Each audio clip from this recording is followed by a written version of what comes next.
Welcome everyone to today's Industry Insight on hydrogen's role in industry decarbonization. It's a joint webinar of the Mission Innovation Net Zero Industry Mission and the Hydrogen Mission. My name is Elvira Lutta and I'm Mission Director of the Net Zero Industry Mission. And I'm delighted to be your moderator for this webinar today. As we strive toward a carbon neutral future, hydrogen is increasingly recognized as a critical element in reducing emissions and transforming industrial processes, as I guess all of you know.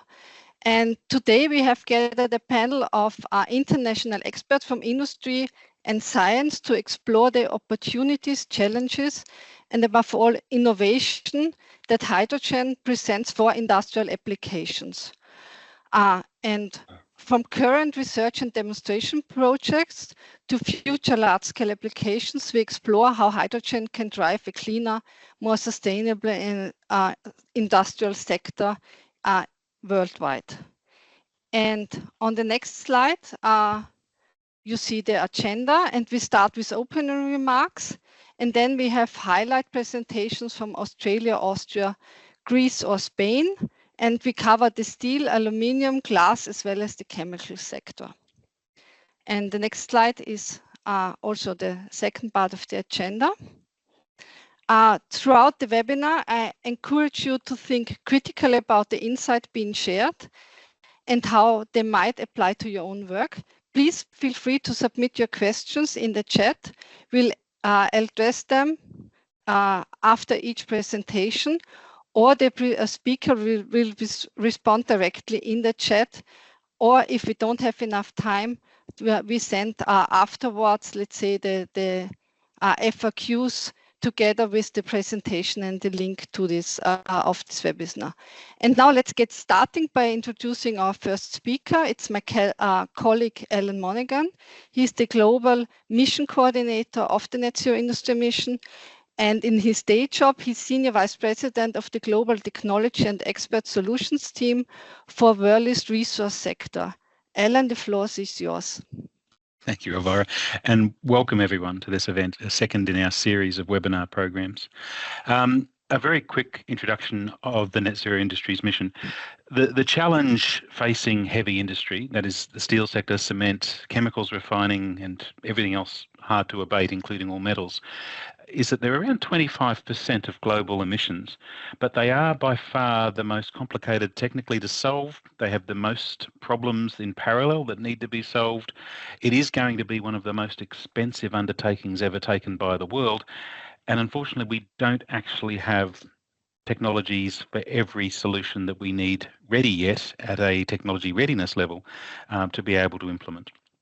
So one of the purposes of our mission is to actually help demonstrate these technologies, to bring together at least 50 demonstrations across the 4 major sectors and 7 different technology pathways to help show industry that there are solutions that can be trusted, that can be invested in to help them on that journey in order to help industry accelerate that decarbonisation journey that we need from them by 2030, 2040, and of course 2050. Now, we have 2 easy goals, shall we say, easy to define, but not easy to achieve. And that's actually helping, as I said, to accelerate or fast track that development through to TRL8 of those technologies, but also to actually make these technologies more investable, to make them lower in capital cost, and of course, to increase the trust that industry can have in actually developing these technologies. But that's enough from me. We want to hear from our experts today. So if I could hand across to my friend and colleague, Piero, please, to actually talk about the green powered future mission, sorry, the clean hydrogen mission. Many thanks, Alan, and thanks also to you, Elvira, and all the team for getting in touch with Clean Hydrogen Mission. And well, we organized together this event, and we are very keen on this because we think that it's a great opportunity to put together our communities talking about issues that are very close to both missions. Well, as you know, Mission Innovation is a catalyzer for R&I clean energy, and we are one of the 7 mission, Clean Hydrogen Mission, that was launched 3 years ago. And well, the challenges that we face is very clear. We have the hydrogen produced by fossil fuels that is 3 times roughly more expensive than the one produced from clean hydrogen. So taking into account that clean hydrogen is vital and it has a very strong potential to decarbonize hard to abate sectors, we really have to work hardly to decrease the price of clean hydrogen. And this is our goal. We aim to reduce end-to-end cost to $2 per kilogram by 2030. This also taking into account that there are factors that we cannot control, as the cost of electricity, the cost of logistics. But let's say we set up 3 pillars. The first one is on R&I. And on this purpose, we also produce a survey taking into account the needs, the priorities of our members. The second one is an analysis of the full chain, going from the production, storage, distribution, till its application in the hydrogen valleys. At present, we are monitoring around 100 hydrogen valleys all over the world. And then the third pillar is based on the scale up of the hydrogen economy with a strong focus toward the global south. So I wish you, with this, I wish you a great workshop that obviously I will follow with great attention. Thanks. Thank you very much. Thank you very much, Piero and Ellen, for your welcoming remarks and for the insights in both missions. And now let's dive into the heart of this webinar today. We start with best practice hydrogen projects in Australia, to presented by Graham Gus Nathan. He is the interim director of the Institute for Sustainable Energy and Resources at the University of Adelaide and co-leads a program developing innovative hydrogen production technologies. Gus, please go ahead and present what is happening in Australia. Thank you. Thank you very much, Elvira, and thank you all for joining, and I look forward to the discussion and feedback. So yes, I'm going to present a perspective on what's happening currently in the introduction of hydrogen and its de-risking for these high temperature industrial processes. And I'm presenting on behalf both of the Heavy Industry Low Carbon Transition Cooperative Research Centre. This is a national program in Australia between industry and research that I'll explain shortly, and also from the University of Adelaide, and some of the contributors are shown there. So firstly, the HILT partners, you'll see this is comprises both the producers, iron ore and steel companies, alumina, and also cement, both in Australia and internationally, and also a series of technology providers and engineering companies, together with typically more SMEs, different levels of company, international research partners, and of course our research partners also in Australia who are working together. So this the number of partners is growing, and the objective of the HILT really is to connect industry research and governments together to help to accelerate and de-risk these challenges of the net zero industry decarbonisation in the sectors that we've mentioned, particularly targeting iron and steel, alumina, aluminium, and cement and lime. And the big dots on the left is really the places where our main industries operate to be decarbonised. And we're bringing together this network of researchers and also technology providers and developers, both within Australia and internationally, and keen to keep expanding those partnerships if others here are interested in exploring that possibility. Within the University of Adelaide, we've also got a particular program. This is some of the work that we'll be presenting. I won't go through this in detail, but you can also follow these details The slides will be available down the track. But first of all, just an indication of the scale of the energy demand in some of the current, these particular processes in Australia. And what this shows the couple of the steel making and alumina processes in the different states they're in. The energy consumption is kind of the nameplate total energy from these processes. And if we compare that with the size of the electrical grid in that state, not to say that it wouldn't, currently the energy is not derived predominantly from the grid, it's derived predominantly from the use of fossil fuels, but it gives an indication of the scale of how much energy is in those processes compared to the grid. And you'll see that it's typically a large fraction of the local state energy in those demands. So if these processes were to be electrified, we'd need substantial expansion in those grid capacity. But that's the current processes. Of course, in the Australian context, we're interested in understanding potential for effectively, on the one hand, value adding to what is not currently steel, but is mainly iron ore, for example, and that could be potentially combined with hydrogen to be decarbonising global supply chains for our trading partners. And that would mean to do so would potentially require very much larger than what is current demands. And here you'll see the far, without going into the details, you'll see on the far right-hand side, this is some scenarios, for example, of in South Australia converting magnetites to about 30 million tonnes per year, not of steel, but of direct reduced iron, and likewise converting some fraction of Pilbara ores, say 20%, and you'll see that those would be compared with the current, this is not the state grid, but the national grid, electrical grid, the NIM. It's not actually across the entire country, it's the eastern seaboard, but you'll see that here you're talking potentially very large expansions compared to the current grid that would be required to, for example, electrify or to bring that energy in from another source. Now, of course, there's different options, be it electricity or be it from hydrogen via electricity or via other emerging routes.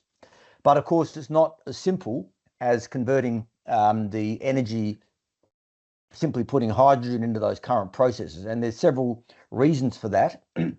In terms of the current iron ore pathway, the key kind of barriers are that the dominant exported ore, which is a hematite goethite ore, is ideal for blast furnaces, but is below the grade needed for the direct reduced iron via the currently commercial route, which is to go into the EAF, electric arc furnace, where very high grade magnetites are needed to be able to separate the impurities, the gangue, from the iron. So that would mean before we could implement hydrogen, we'd need to first of all do either upgrade the ore or find alternative processing pathways, such as an electric smelter rather than the electric arc furnace. And on the other hand, the magnetites, although technology is available to convert magnetite to the grade that's needed, the challenge is it would still need a lot of, by the commercially available routes, would need substantial amounts of water and energy to do that, which adds to cost, and also there's water constraints. So therefore, there's also a need for improved technologies of that beneficiation. And of course, the net zero energy is also typically not yet economically attractive under current pathways. So we also need to find ways to de-risk those emerging energy supplies of hydrogen and or electricity, for example. So within the industry, we've kind of, within our CR Cooperative Research Centre, we're identifying the key near-term and longer-term priorities, and they include both in the pathway for the processing. In obviously the blast furnace, we can't fully mitigate that, but there could be some partial mitigation steps, such as use of biocoke, partial hydrogen, etc., or maybe carbon capture, etc., pathways to establish the market for on magnetite-based processes, which would start with hydrogen or probably natural gas and hydrogen blending, potentially, but there's other options including carbon capture and utilisation storage. Longer term, we then need to generate those pathways for hematite, as mentioned, and also we need to be de-risking the net zero energy infrastructure pathway as well. So we've got projects in these areas. When it comes to alumina, then again, there's different pathways. The near-term pathway is to be introducing steam, net zero steam or low carbon steam in the transition phase, which could involve some electrification. Maybe it's possible, of course, already to do boilers, but they tend to be less efficient than some other options that could be emerging. We'd also like to improve steam recovery and higher efficiency. But longer term, we want to move towards the industry electric calcination and or hydrogen calcination, as I'll say some work on that, and then step change in performance to improve steam recovery, as well as the net zero infrastructure that includes the hydrogen that's already been alluded to. So firstly, what's already happening at the larger scale, there are a couple of commercial demonstrators not yet operating but under construction.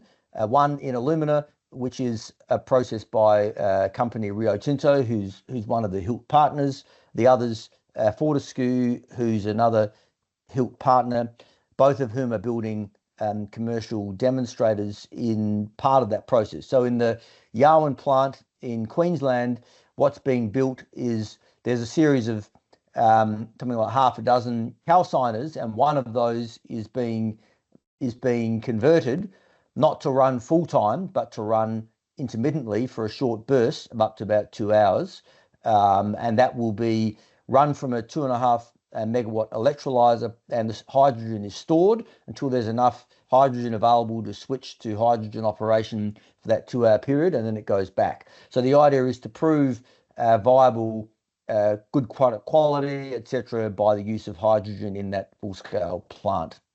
In the other hand, Fortescue is procuring or building a direct reduced iron plant, about 1,500 tonnes per year, which will operate with hydrogen, and both of these are scheduled to operate by about 2025. They're under construction at the moment. There's quite a bit of pilot scale work also occurring. One of the Australian companies, Calix, whose the image of their pilot plant is shown on the left, and they're working actually also in cement, but here showing a pilot scale facility that's being tested both for alumina calcination and iron ore reduction, not within a full integrated process, but just within this reactor, where there's been positive results shown. And likewise, BlueScope are partnering with BHP Rio Tinto, also with support of ARENA, and they're planning to build a pilot scale electric smelter furnace. So this is to allow the impurities to be accommodated in the downstream steel making or iron making process after. So if the impurities in the DRI go to the next stage, to accommodate all of that. So it's a pilot scale program that's been approved and scheduled to be commissioned in 2027. So we've got a lot of other work going on within the HILT CRC as well, but before I refer to that, I'd like to also mention this work by the State Government of South Australia, who are building a 250 megawatt electrolyser, which is partly to stabilise the grid. This is because the South Australian grid is already almost 80% renewable by variable PV and wind, and scheduled to be net zero in the grid. Of course, not entirely zero because it trades by international with the interstate partners, but net zero by 2027. But it's coupled with that, partly to strengthen that grid. There'll be a 250 megawatt electrolyser and power station, but it's built close to where the iron ore magnetite resources are available, to also provide some support to partial hydrogen use in those DRI processes as they become online. So there isn't currently a DRI plant there. There is a steelworks currently on a blast furnace, but the objective is to seed opportunity for DRI kind of demonstrators in that region. So that region is one of the hubs also that we referred to in the early stage. So within the HILT, what we see is a need for there's obviously a range of options, and we see that the way the net zero industry will work will be significantly different from the linear model. Here you see iron ore on the three parallel pathways of iron ore, bauxite and limestone, go through the different processing steps in the middle, but obviously they can each be introduced with net zero energy and or fuels, and one of these of course is hydrogen. But of course, in addition to that, there's a lot of additional coupling. There's additional circularity steps needed, and also coupling between these industries. And we need to understand the relative potential of these different options and best understand, where hydrogen will add the greatest value, or where it's, the main option perhaps of any of the available, but where it makes the most sense. So we are aiming to help to accelerate all of those different routes and understand within those mix, or help inform our partners via impartial assessment of relevant systems to help inform on a case-by-case basis where hydrogen will make the most sense. We've got a series of projects aligned with that I won't go into all of them, but I'll just mention a few of them. So one of them is a techno-economic analysis that's been done of different processing pathways that are mentioning that although of course, green steel is commercially available and being built for things like magnetite, when it comes to the lower grade ores of hematite-based systems, there needs to be other steps such as upstream beneficiation, or downstream conversion into a melter/smelter and the BOF process. So we've done techno-economic modelling of those processing and showing that the BOF route seems prospective. Of course, there are still components in that mix that need to be de-risked, such as the electric smelter furnace, which is one of the pilot scale projects that is under approval that I mentioned earlier. Likewise, we're developing a couple of different technology platforms for doing improved this beneficiation for these low-grade ores. There are two streams. One of them is a thermal pre-treatment route. So that's where material would be translated under a large moving belt. This would also be fueled by hydrogen, most prospectively, because that way you can get a high flux heating with a net zero energy input. There's of course heat recovery, etc. in that process.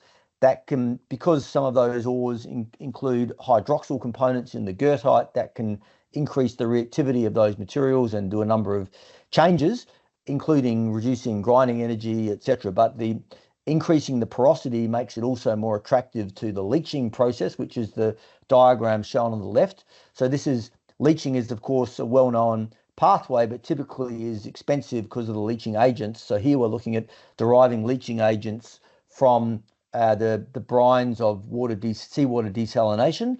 And so this is the pathway for that. And there's a lot of active work that each of these processes could be run independently, but we think they're most effective when they're run together. And of course, these can also lead to recovery of co-products such as zeolites and fertilizers. And so both of these pathways are currently at earlier stage, about TRL4, and we're looking to potentially upscale them. We're also doing techno-economic modelling at a local end of each of these hubs, and understanding based on time variant resource analysis and maps of where potential hydrogen electrolyzers could go, including full system, including storage, so that effectively continuous supply can be achieved over a long time period. Then we're estimating with projected cost of electrolyzers based on national expected data. Then on the left, you see these are projected at each of these different hubs, going from current time through to 2050, how the projected costs would merge based on projected information on costs, but local modelling of the resource. And of course, what we want to do is couple them with the other options for decarbonising by progressively expanding our local end-to-end modelling of what the different options are, including the different forms of potential hydrogen beyond commercially available green hydrogen to emerging platforms, but also looking at carbon capture, utilisation, storage, and other different options to help inform which ones make the most sense where. And that is also aiming to de-risk investment in those different hubs. So final comments. We generally see that there are, of course, multiple alternative pathways emerging, and most likely the preferred option will be bespoke. Both where hydrogen will make the most sense will vary from case to case and location to location and which components. So we see it could also feed both into the beneficiation, the calcination, which is the alumina process, potentially in reduction, as well as in the smelting. It can be a supplement in the smelting process. Then there's also alternative vectors. Electrification may be part of it, some alternative fuels such as maybe refuse-derived fuel being gasified, etc. Each of these pathways we want to provide impartial information that can help explore which options make sense and also help to justify co-investment from governments, etc. And of course, we know there's new hydrogen technology platforms emerging, which may come in within the 2050 time horizon. And as that information becomes available, we also plan to include those in scenario analyses. But we also recognise that the net zero processes is not just about putting more expensive fuels into current processes, but we need to improve the current processes so that we lower their cost, increase performance, and increase circularity. So we're analysing how those pathways can emerge. Then in Australia, you'll see that there's currently commercial demonstrators emerging to de-risk the investment as it comes online, but also pilot scale and lab scale work looking at how emerging pathways can potentially further improve performance. And then the systems analysis can also help advance understanding of how to de-risk these different bespoke options. So thank you, and I'm happy to take any questions now or on the chat box later. Thank you. Thank you very much, Gus, for the comprehensive overview on what's going on in Australia. We have 3 questions, and I start with the first one. Are you anticipating the additional electricity capacity needed to decarbonize both electrification and hydrogen to be distributed by a national or state grid? Or is it more likely that you'll have captured power? Yeah, these are really good questions. And at the moment, I think there's no single answer to that question. Generally, there would be an expectation that the national grid would expand.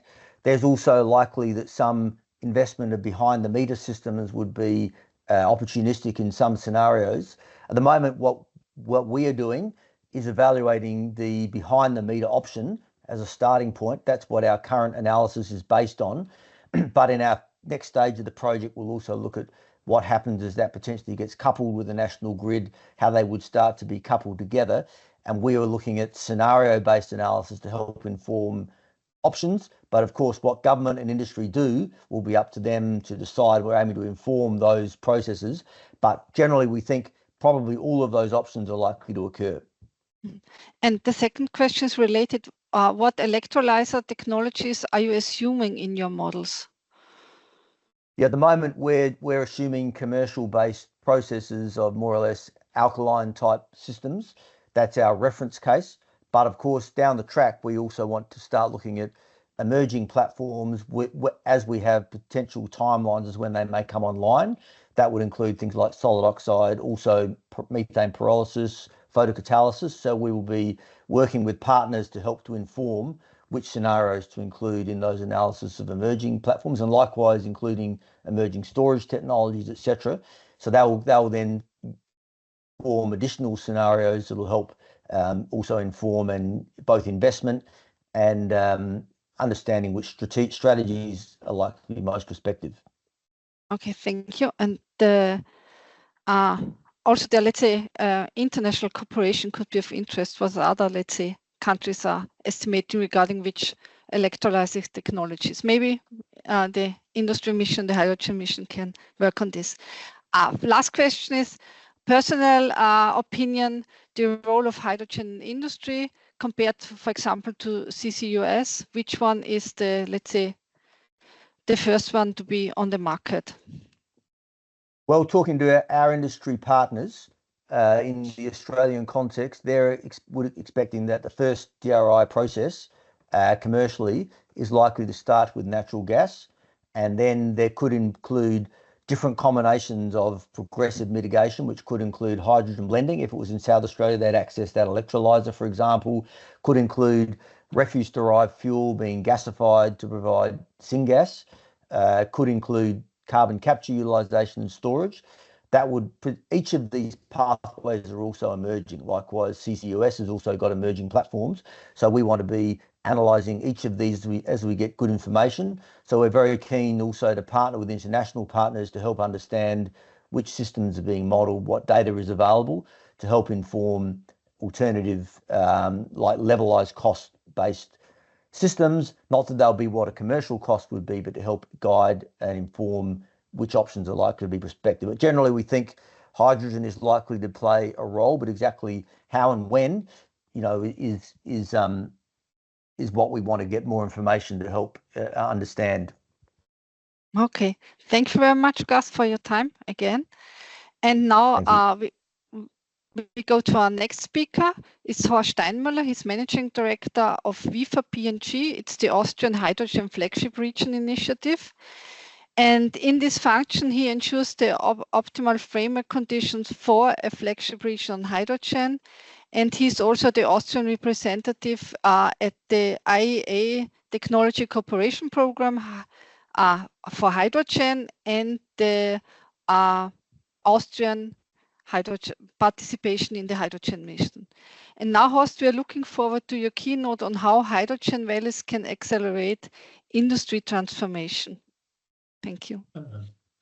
Thank you, Elvira. First of all, thank you, Gus, because many things what you said really fits to my presentation and also fits to the Austrian way. And I think the cooperation between Austria and Australia is going deeper as it was until now. But I was asked to show you how Hydrogen Valley can really help for the implementation of, let's say, climate neutral energy, climate neutral industry. Quickly to the agenda. First of all, I want a little bit introduce our WIVA PNG association. Then the projects of WIVA PNG, a little bit comparable what you have done for Australia. And then is one thing where I go into is from single projects to hydrogen valleys. And then I want to show you the first hydrogen valley, what we are at the moment in preparation with the EU Commission. Hopefully we'll start by the 1st of January, but at the moment we are only dealing with them. And finally, a short conclusion. WIVA PNG is a research association. We were founded in 2017, mainly for the goal to coordinate the flagship or model region, what we started in 2018. We are Austria-wide, we are trans-regional, and but we are really focused on carbon neutral hydrogen. We have different projects, overall at the moment 30 completed or ongoing, and most of them are integrated and multidisciplinary. And it's important for us that last year we got the Hydrogen Valley Award from Europe, even we haven't asked for a Hydrogen Valley, but that they also saw that what we are doing in Austria is more or less already a Hydrogen Valley. Same as you also had. These are the partners of WIVA PNG. It's more or less, in many cases, the who is who in Austria. For example, OMV or Verbund or Voestalpine, but we have also smaller ones like Wiener Stadtwerke, like Energy Styria, and also important one, but not so important for today, is AVL. You may know them from the motor research side. This is shortly our main team. Of course, overall we had these 25 partners, and from each partner, minimum 2 or 3 are part of the team. But this is the core team working in Linz, and I have the honor to be there let's say it, boss at the moment. When we speak about hydrogen in WIVA BNG, we look on the whole hydrogen value chain. It's very important to have that you have everything in mind, starting from the production of renewable electricity, starting from biomass, even from methane. You had in one sentence at the end, you said, Gus, that pyrolysis may play an important role. We think the same thing. Therefore, we also put methane in our focus, even at the beginning, of course, with natural gas, but maybe in the future it also might be biomethane, what we have to have in mind. By the secondary part, we have to produce hydrogen. This hydrogen must be transported and stored. In our WIVA PNG projects, storage, especially underground storage, plays a very important role. But nevertheless, we have partners, for example, Linde, they are interested in road and ship transport. And you have to have the use in mind. And this is especially important when we think about hydrogen valleys, because without any uptaker, it's not possible to produce hydrogen, whatever source you will use for that. This is the landscape of Austria with projects from WIVA BNG at the moment.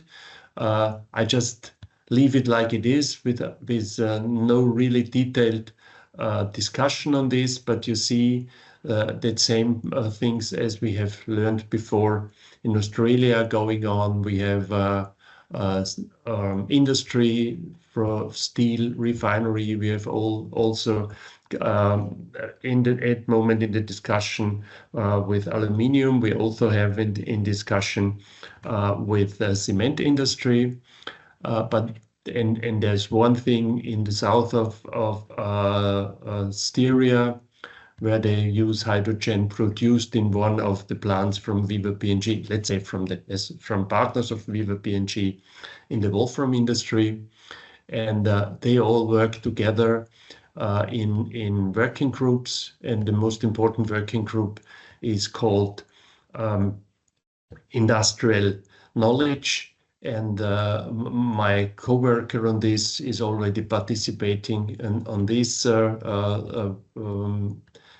lecture, because she is responsible for this working group. It's Manuela Brilla, and she is also co-working for our things, what we do in clean hydrogen mission, and we also do on TCP hydrogen. But with TCP hydrogen, I have to explain that we now started the task 48 future demand on hydrogen in industry.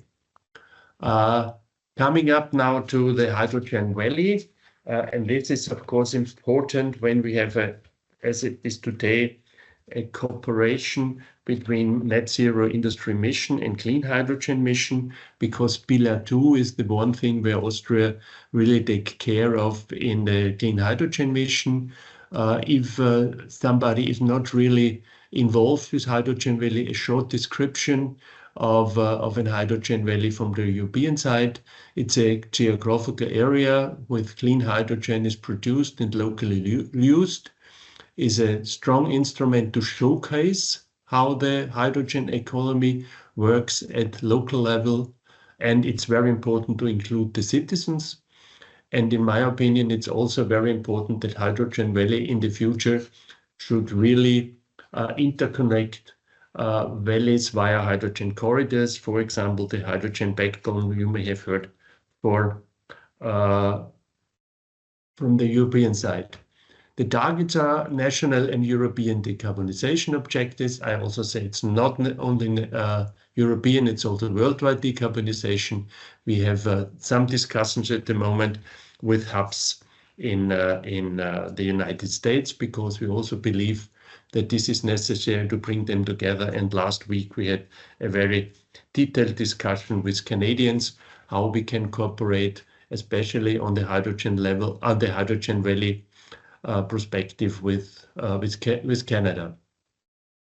And if you look on the curve at the end of this slide, you have the same what I have shown before. That means renewable energy generation. I believe it's not only green hydrogen. I would say carbon neutral hydrogen. The very important one is the logistic, but we also need the power sector and also the mobility. I will come to this a little bit later. Even if we discuss at the moment only industry. Hydrogen valleys in Austria. There is the main reason why we discuss at the moment 3 hydrogen valleys is also coming from the Clean Hydrogen Mission. As partner by the year 2030, each partner should have 3 hydrogen valleys.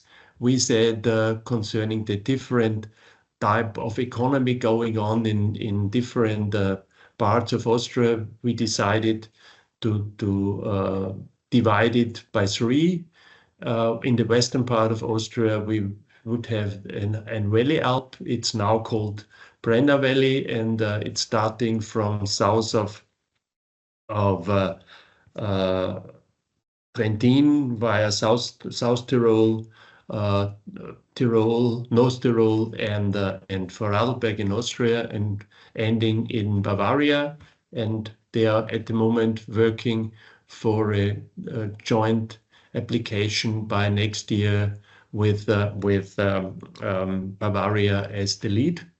And then we have Hydrogen Valley East, which already started in a small scale. It's called H2Real. You may have this then on the homepage from H2Real, also on our homepage.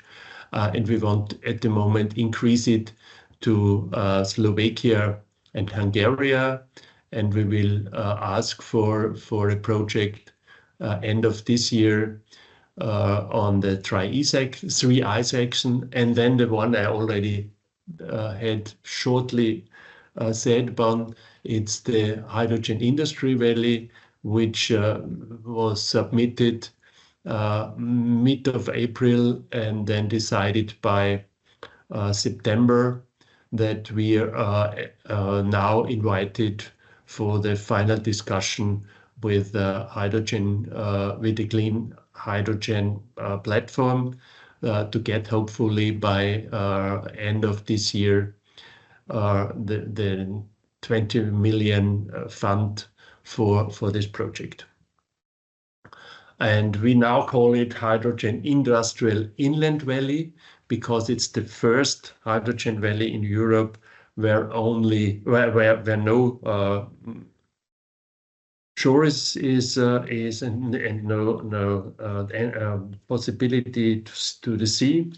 So therefore is the E doubled by industrial and inland.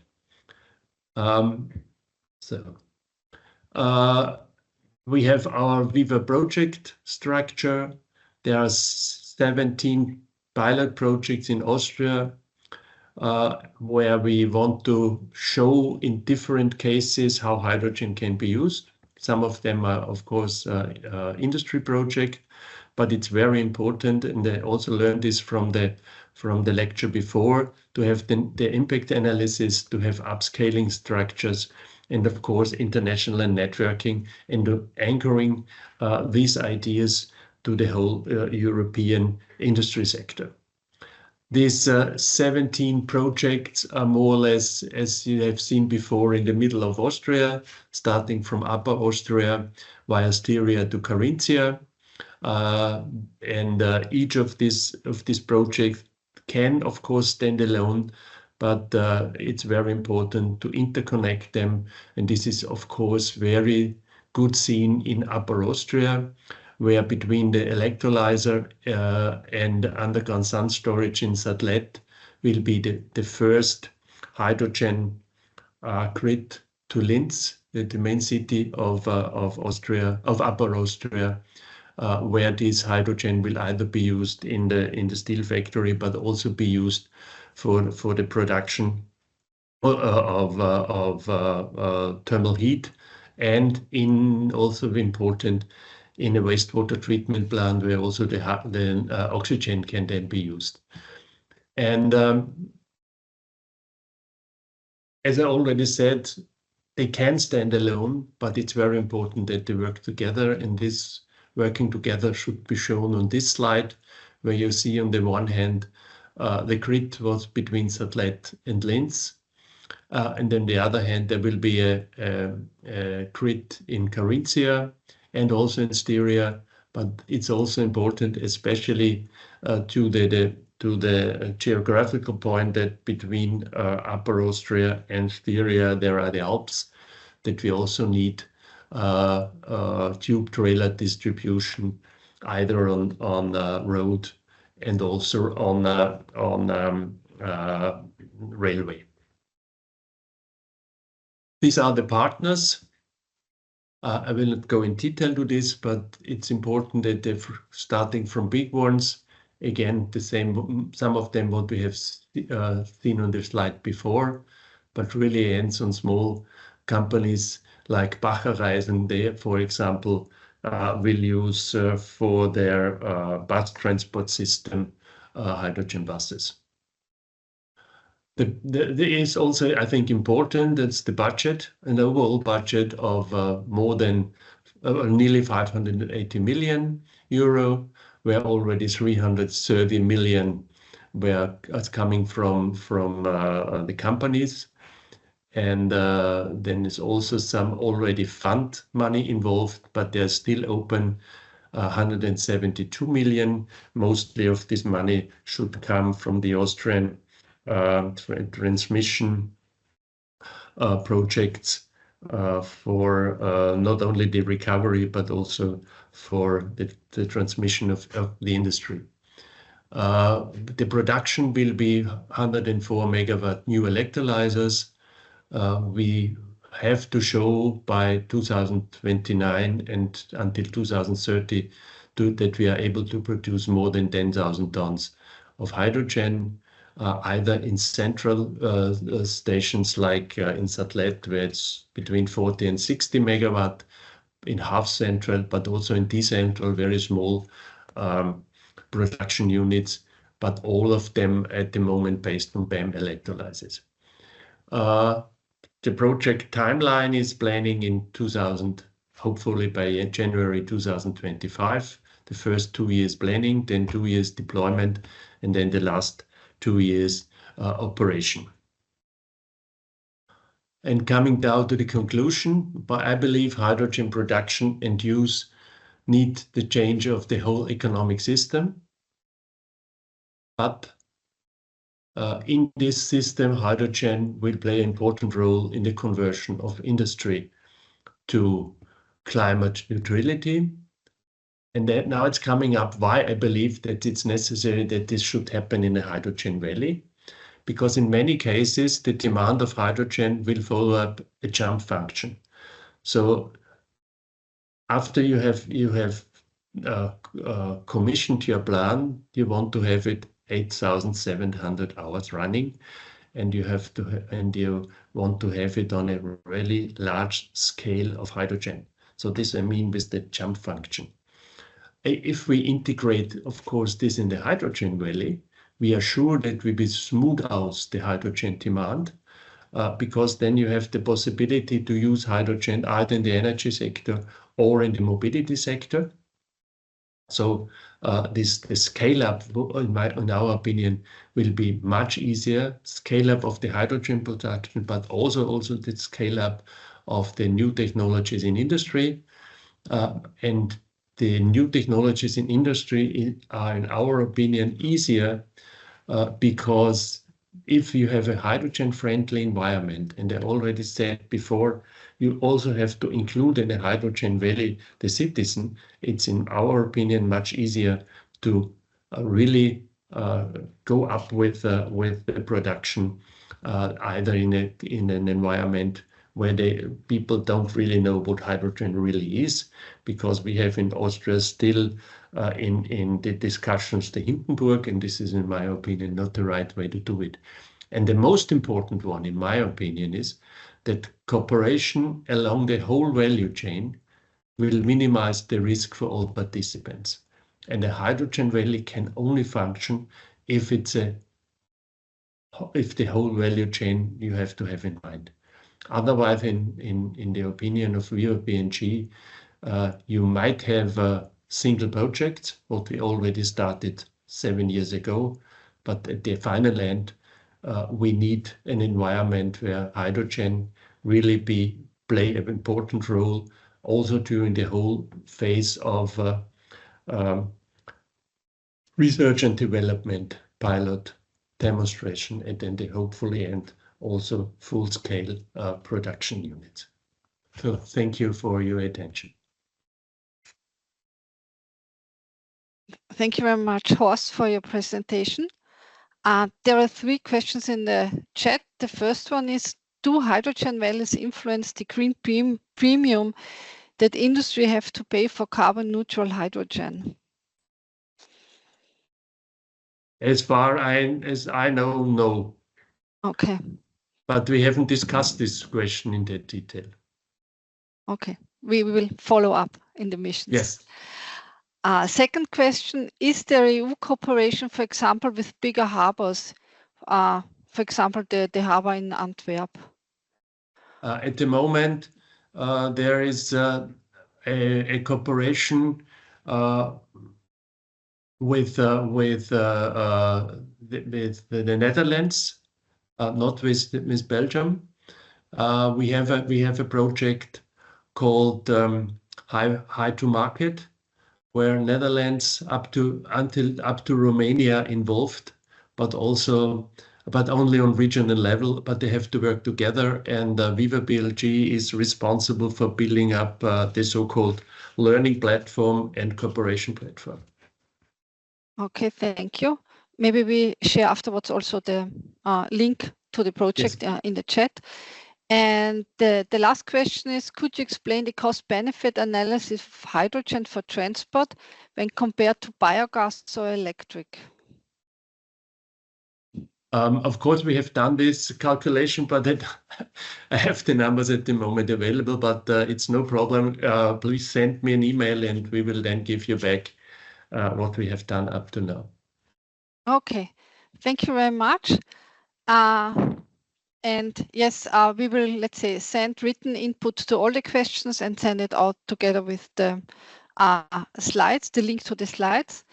And now from Australia, over Austria, we come to the Basque country in Spain. Mikel Amundarain Leibar is the Chief Executive of the Basque Energy Agency since September 2024. So a few months, and he's also Vice President of the Basque Hydrogen Corridor, which he will present now. Mr. Amundarain Leibar, the floor is yours. Oh, sorry, I have a problem here.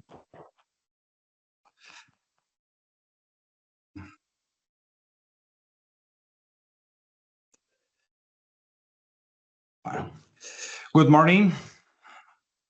You can see the presentation? Yes, we can see. It's good perfect. Morning. First of all, I would like to thank on behalf of the Basque Hydrogen Corridor and also the Basque Energy Agency for the invitation received to participate in this interesting webinar co-hosted by the Net Zero Industries Mission and the Clean Hydrogen Mission under the name Hydrogen's Role in the Industry Decarbonisation. And this is a key thing for us, as when I'm going to explain in the following slide, taking into account our characteristic, like the characteristic of the Basque region. This is the structure of my presentation, and in the first step, I would like to say why the Basque country. I would like to start highlighting some of the facts of some of the issues that make the Basque country one of the best regions in Europe and probably in the world to get the hydrogen hub or a hydrogen valley. The first one, the Basque country, as you may know, is highly industrialized region. We have around 25% of our GDP on industrial activities. And if we take into account also the advanced services related, directly related with the industry activities, we're talking about the 40% of our GDP. So the decarbonization of our industry is a key thing for us. We are industrial now and we want to be industrial also in 2050. And not is only something that we need to do, it's only an opportunity. That the way that we see this, the energy, like the opportunity to create a new industry, to create new technology and export that around the world. And that's the point that we have. Another point that is, I think, for us is very important is the location. We are just in the border, with France and Spain, between France and Spain, in the Bay of Biscay. And we have the expectation also of being connected through the pipeline, not only in the Spanish state, also with the south of France. We are just in the middle of the Atlantic Ocean. That is, I think, interesting also in the energy side. And especially, we like to highlight also the complete value chain that you can find in the Basque Country of companies, research entities, universities, or agents of the industrial and technological value chain that are ready to provide the capabilities, knowledge, and the capacities to develop the hydrogen application and also the hydrogen and end users. And together with that, and very important also, we have a very business-friendly administration, the government of the Basque Country.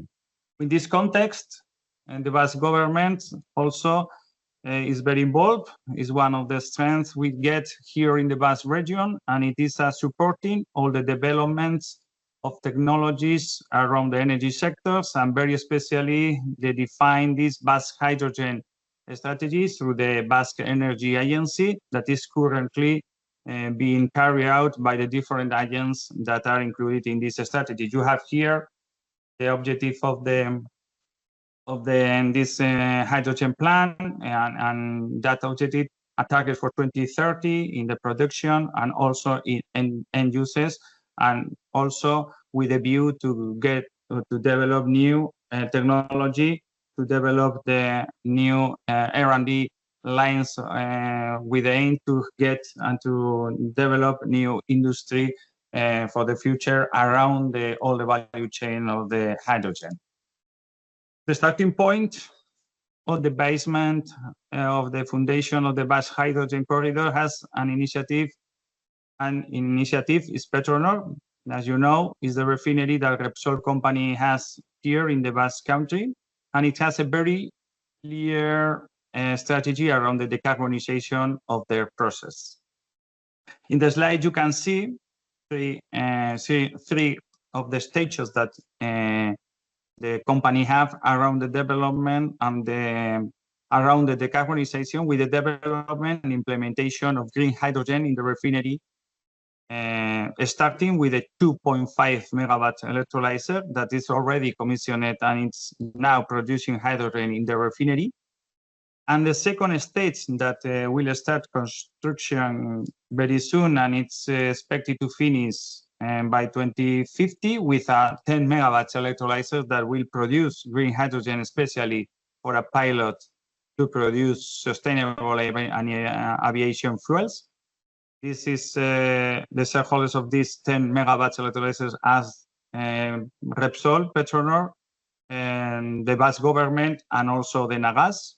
And the third stage, a bit further in the timeline, but the highest point of this development is the 100 megawatts electrolyzer that is expected to be built and commissioned by the end of 2026. It is considered, the last electrolyzer, 100 megawatts, is considered as a project of common European interest. Based on this roadmap, we have in the Basque Country the initiative for the Basque Hydrogen Corridor that has been built around 54 projects, different projects that are somehow contributing to this world solution of green hydrogen application in the Basque Country. You can see then they are organized around the different segments of the hydrogen value chain, starting from the production of hydrogen. You can see here the project that we have in that part of the value chain, then the transport storage and also distribution. And you can see here the titles of the different projects and the company that is leader in that projects, and also in the end users in industry, and especially in users in mobility, with different kind of companies, Basque companies that are involved in this Basque hydrogen corridor, like Irizar, the Basque company, the Talgo and CAF, the train company, and also Solaris, that is a subsidiary of CAF, like as an example.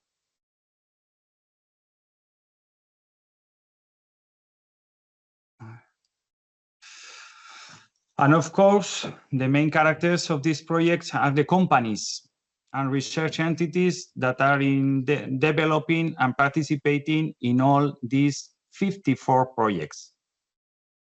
Is a company, institution, want to be part of this Basque hydrogen corridor, has to have a project. That is a condition that we have here. And we have now, in the Association of the Basque Corridor, 73 companies, research entities, and also institutional partners like the Basque government through the Basque Energy Agency.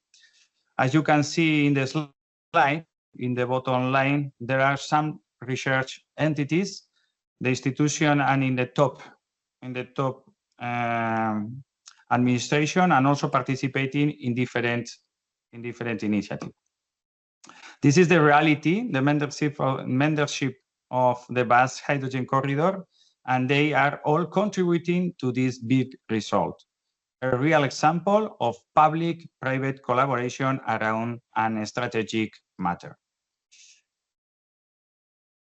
Here also you have some numbers of figures that can characterize our project, the reduction of the CO2 emissions, the production of synfuel, 2,000 per day, the production of 21,000 tons per year of hydrogen, green hydrogen, also the 132.5 megawatts of electrolysis, and investment around 1.1 billion over the period 2021-2030.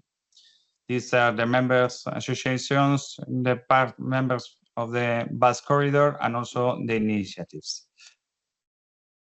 The Basque Hydrogen Corridor is also aligned with some other initiatives, especially initiatives around the decarbonization of all the industrial sector in the Basque Country. As mentioned before, that is a key thing because we have to transform our current industry, and we want to also use the opportunity to develop new industries all around the value chain of the decarbonization, and especially all the opportunities around the value chain of the hydrogen. And I would like to mention here the Net Zero Basque Industrial Supercluster. It is an initiative that is being led by the Basque government and is part of one of the programs of the World Economic Forum. It started 2 years ago, and it has as the main objective to decarbonize some of the highest energy consumers sector in the Basque Country. And of course, these are also the sectors that have the greatest contribution to the emission of CO2 in the Basque Country. You can see there the first sectors that we are working together with the aim to get advanced in the decarbonization, the pulp and paper, the cement, the oil refinery, the steel and foundry, that suppose 68% of our emissions. Here you can see this, the pulp and paper, cement, oil refining, steel foundry. Some of them are already including in their own roadmaps the green hydrogen as one of the relevant technology in the coming years to decarbonize their industrial process. They are analyzing the process and analyzing the different technologies that they can use with the aim to decarbonize and their activity. The main blocks of the main areas are the efficiency and the circularity, the electrification and alternative fuels, the green hydrogen, and the capture and the use and storage of the CO2. So the Basque Hydrogen Corridor, as you can see in this slide, is absolutely aligned with this initiative of the Net Zero Basque Industrial Supercluster that also involve industrial companies from other sectors. The Basque Hydrogen Corridor has been awarded by the European Commission and some other institution as one of the most relevant hydrogen valley in Europe. This is something we are very proud of because it is being recognized as one of the most ambitious initiatives in Europe. Recently, in October 2024, the Basque Hydrogen Corridor has been also recognized by the Mission Innovation Clean Hydrogen Mission as one of the 8 examples of the best hydrogen valleys in the world.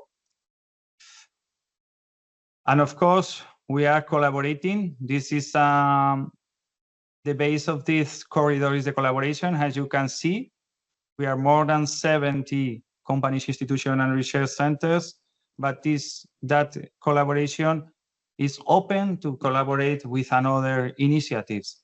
And we are collaborating and in a permanent contact with some other initiatives at the Spanish state level. And we are aligned also in the Ebro Hydrogen Corridor with Catalonia, Aragon, and Navarre. And we are also working together with the region that are included in the Pyrenees working community. I would like to finish with some of the main achievements and milestones. I would not say result in some of them cases, but the projects that are in operation and are already achieving some relevant milestones in their development. I will show you some of the photographs of this latest achievement. We consider it worth mentioning the membrane production plant that H2 site and a startup here located in the Basque Country has already put into operation. Also, the 2.5 megawatt electrolyzer that Petronor has already commissioned, and I mentioned before that also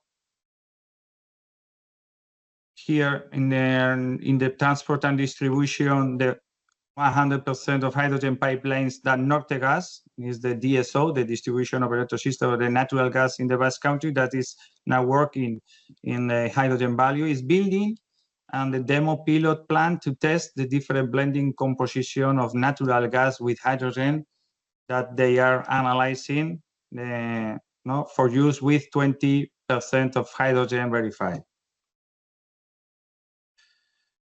In the end users industry, very relevant industrial application, some reheating station that companies as Sarraye or the Nippon Gases are developing together with Tecnalia, the research center, especially oriented and focused to the steel industry for the use of hydrogen. End users mobility. Here you have that OEMs, Irizar, CAF, its subsidiary Solaris, and Talgo, also the Basque company. They are working already presenting some of the most relevant. They are presenting their new units or the new developments around the hydrogen, and and they are presenting that in the most relevant exhibitions in Europe. Their first prototypes, as you can see here. So this is the reality so far, and I said it's work in progress. There are still a lot of things to be finished, and I would like to finish with some of the key success factors of the Basque Hydrogen Corridor that we are also working in what we call cross-sectorial projects or activities.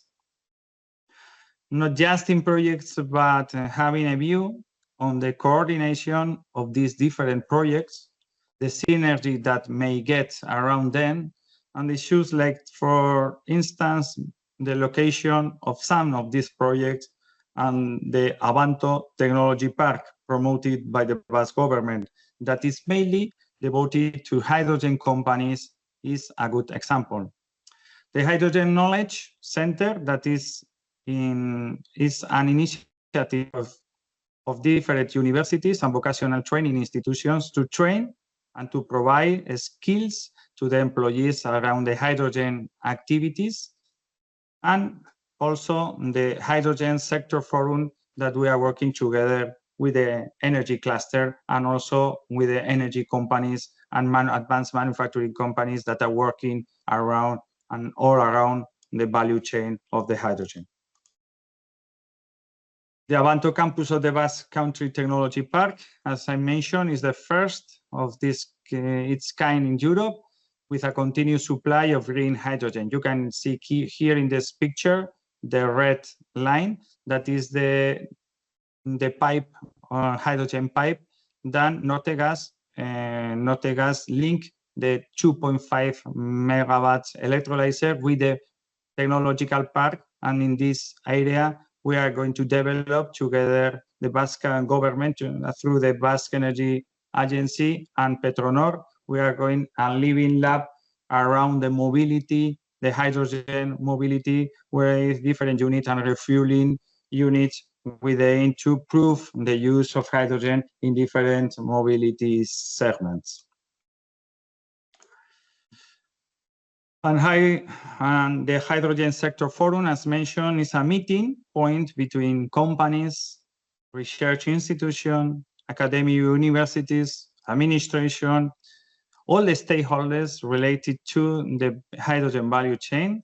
It's being managed and coordinated by the Basque Energy Cluster, and we like to see it as one of the main factors to guarantee somehow the sharing of experiences, sharing the knowledge, and the synergies between all these actors, agents, and projects working together.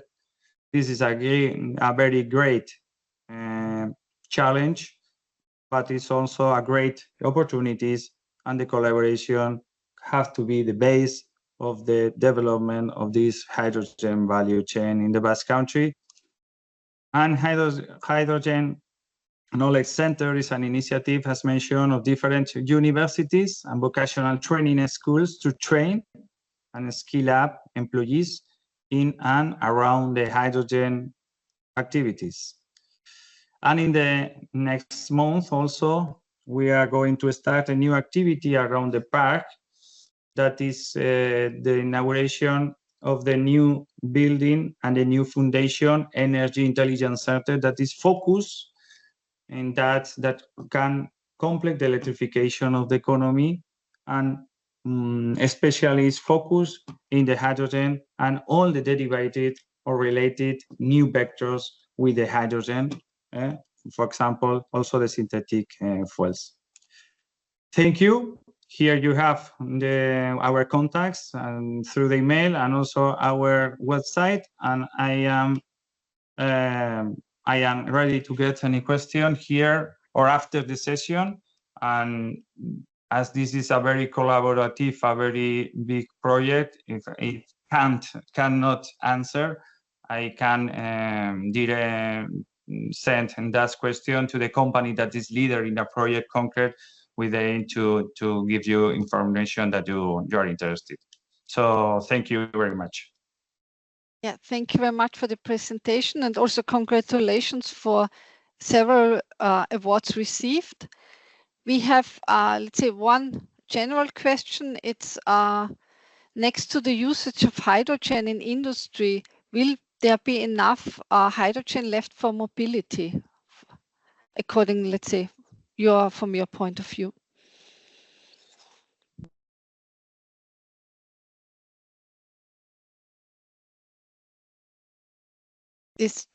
And we are analyzing that. We are analyzing. We think that hydrogen is not now. We come to see the development of the hydrogen is something that we lived also in the 80s with the natural gas. And we started, and the agency, the Basque Energy Agency, started in the 80s with the energy crisis. And after that, we started the change of the energy mix in the Basque Country with one of the the efficiency, and also with the penetration in the 80s with the gas natural. First step was the industry, and industry that's in that sign consume fuels, the very heavy fuels, and we started to change that, and now we have a penetration of the natural gas that we are living and we are having now. We can see what's the evolution of the hydrogen. We now don't see that as the capillarity of the natural gas, but we see that there are some segments in the industry and some segments also in the mobility that could be the solution and the complement to the electrification. And that's the point that we are working now with the development and also the development the new technology with the R&D part, and also the new equipment that can analyze that possibility. So we are starting in that, and that's the point. We have different projects also, and as mentioned in the presentation, we have a lot of projects all around the mobility and different segments of mobility. The heavy mobility, the train mobility, the truck mobility, and also different. So that's something that we are working on. Okay, thank you very much. And yes, we will follow up and send out the link to your project. So thank you again. And now we go back to Austria. The next presentation is on ore-based metals as key for climate neutral steelmaking. It will be held by Thomas Buergler. He's the managing director of the COMET Competence Center K1 Med. With a strong background and focus and research and development in iron and steel making. And Thomas, we are eager to hear from you how steel making can become climate neutral. And I hope you are here. Oh. Do you hear me? Yes, now we hear you. Camera should also work. I have only opened my presentation because I was expected at 12:30. Okay. So I have yes, we are faster. I have to open my presentations. Just a moment. Mm-hmm. Now I'm in the wrong. Just a moment. I'm happy that you're here. Yeah, no. I'm sitting in Düsseldorf on the airport. Maybe if you hear some announcements in the background, I try to find a quiet area. Just a moment. Now I have the presentation. Yes. So, just a moment. Share. So you see my presentation? Yes, it's coming. Yes, we see it. Thank you very much. And yes, the floor is yours. Yeah. Okay. Yeah. Welcome at lunchtime. I assume you are very hungry, but I try to make it short. I will present you several examples about what is the steel industry doing in the field of hydrogen and what we are doing in Linz together with our national and international partners in the field of hydrogen. Just a moment. Next slide. Here it is. Okay. Yeah. Our job is to decarbonize. Here you can see the voestalpine site in Linz and also the voestalpine site in Donawitz is the next slide. And our job is to decarbonize these large industrial installations, more or less the largest CO2 emitters in Austria. And because we are responsible in Linz and Donawitz together for around 15% of the fossil-based CO2 emissions. Yeah. And we have to switch over now within the next 20 years to renewable energy, to hydrogen, to other process solutions. And we are doing first industrial realization, but we're doing a lot of pilot and demonstration projects, and I want to give an overview about these projects in Linz and Donawitz. Yeah, what is clear? The classical steel making in Austria, the so-called integrated steel production, is based on the blast furnace BOF, also called LD, Linz-Donawitz process. And here we use carbon as reducing agent.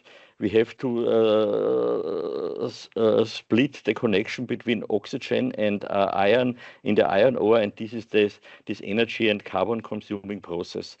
We can do it also by natural gas. We can produce from natural gas by steam methane reforming or CO2 reforming and reducing gas containing hydrogen and carbon monoxide. And here we see then there is the first CO2 reduction step, because here come hydrogen on the table, and the CO2 emission is also depending on the CO2 content of the electric energy, because the output of this project compared to the blast furnace is no liquid product. The output of the direct reduction process is a solid product which we have to melt down in the electric arc furnace process. And yeah, and as long as natural gas or hydrogen and carbon monoxide is working, also hydrogen will working, and then the CO2 emission is only depending on the CO2 load of the electric electric energy what we need for our process. And so we can go from 100% CO2 emissions lower than 20% CO2 emissions, depending on the CO2 load in the electrical grid. But it is clear we will in the future we have to, we come later to this topic, in the future we have to also use steel iron ores, so-called ore-based metallics in the process route, because we cannot do a fully scrap-based steel making depending on quality and availability of scrap. And if someone is producing already steel with an electric arc furnace, he's more or less a green steel producer, and the CO2 content is only depending on the CO2 load of the electric energy. Yeah, we have started projects. Coming first is we are partly owner of an direct reduction plant in the United States, where we use natural gas. And that this location in Corpus Christi is also ready for the topic of CCS, hydrogen production, a very interesting location. And in the year 2017, we started our demonstration project with a 6 megawatt PEM electrolyzer. It's still one of the largest PEM electrolyzer operating, and it's the PEM electrolyzer with the longest operation time of 20,000 hours. And we learn a lot of PEM electrolyzer technology, and our technology partner Siemens made his gigafactory in Berlin based on the results of these trials. And we are still operating a plant and learn a lot about hydrogen production, lifetime of the modules, operation costs, capex costs, and so on. So we know exactly when someone is telling you, okay, I can deliver you the hydrogen for 2.5 euros per kilogram, that will not work. But maybe we can come later in a discussion to this topic. Yeah, we have others. We have, besides the PEM electrolyzer, we have other demonstration plants focused on our location in Donawitz. We have the WIVA plant for ultrafine iron ore reduction plant, and we have the steel plant where we do direct steel making in a hydrogen plasma smelting process. I will explain this a little bit more. Yeah, PEM electrolyzer, I think it's not necessary to explain a lot of things. This was in Europe in project from fuel cell hydrogen joint undertaking, now Hydrogen Europe, and it was at this time the world largest proton exchange membrane electrolyzer in an industrial surrounding. And we have been successful, and therefore we are still operating the plant to learn more about this technology. This is a view of the plant. Maybe someone of you have seen this plant already. It's still in operation, and we have in total 12 modules, 6 on the north side, 6 on the south side. Yeah, and we introduced the hydrogen. We produce a hydrogen with a very low pressure of maximum 0.5 bars. We go into the coke oven gas network with this hydrogen, and then we use the coke oven gas also for other purposes. The hydrogen for purposes like reduction gas in the blast furnace, heating gas in the furnaces in the hot rolling mill, and also for electric energy production. But in relation to in total 3 gigawatt of energy demand in the Linz plant, this 6 megawatt is a very small plant. Yeah, But much more interesting is the topic of, okay, what is the role of hydrogen in future reduction processes? And there we have this so-called HIFA project, where we develop together with Primetals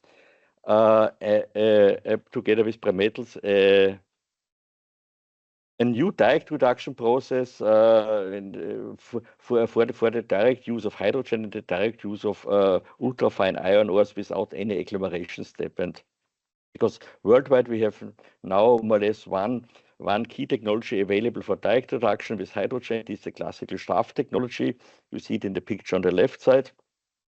There's another technology, the HIX technology developed in South Korea by Basque, and we want to go a complete new way with unagglomerated iron ores.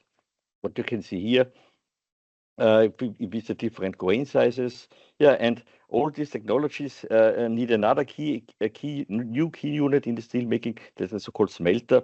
This is a kind of electric arc furnace, but operated not under oxidizing, operated under reducing conditions.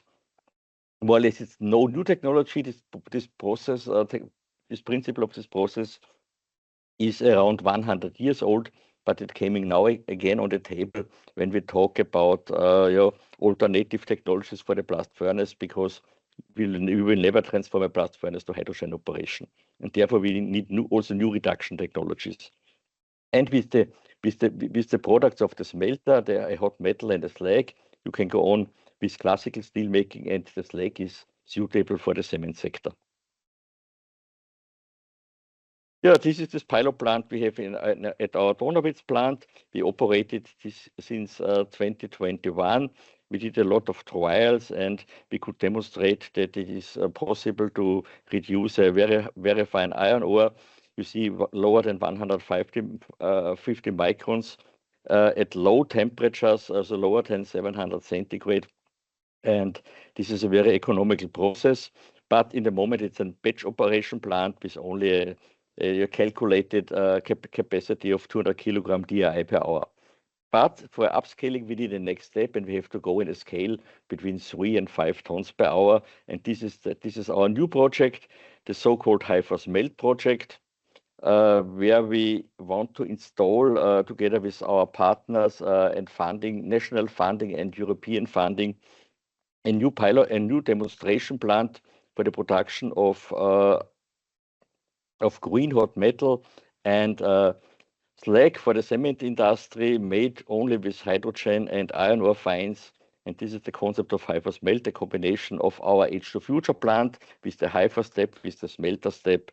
And so we can demonstrate the full process change together with our technology center in Leoben.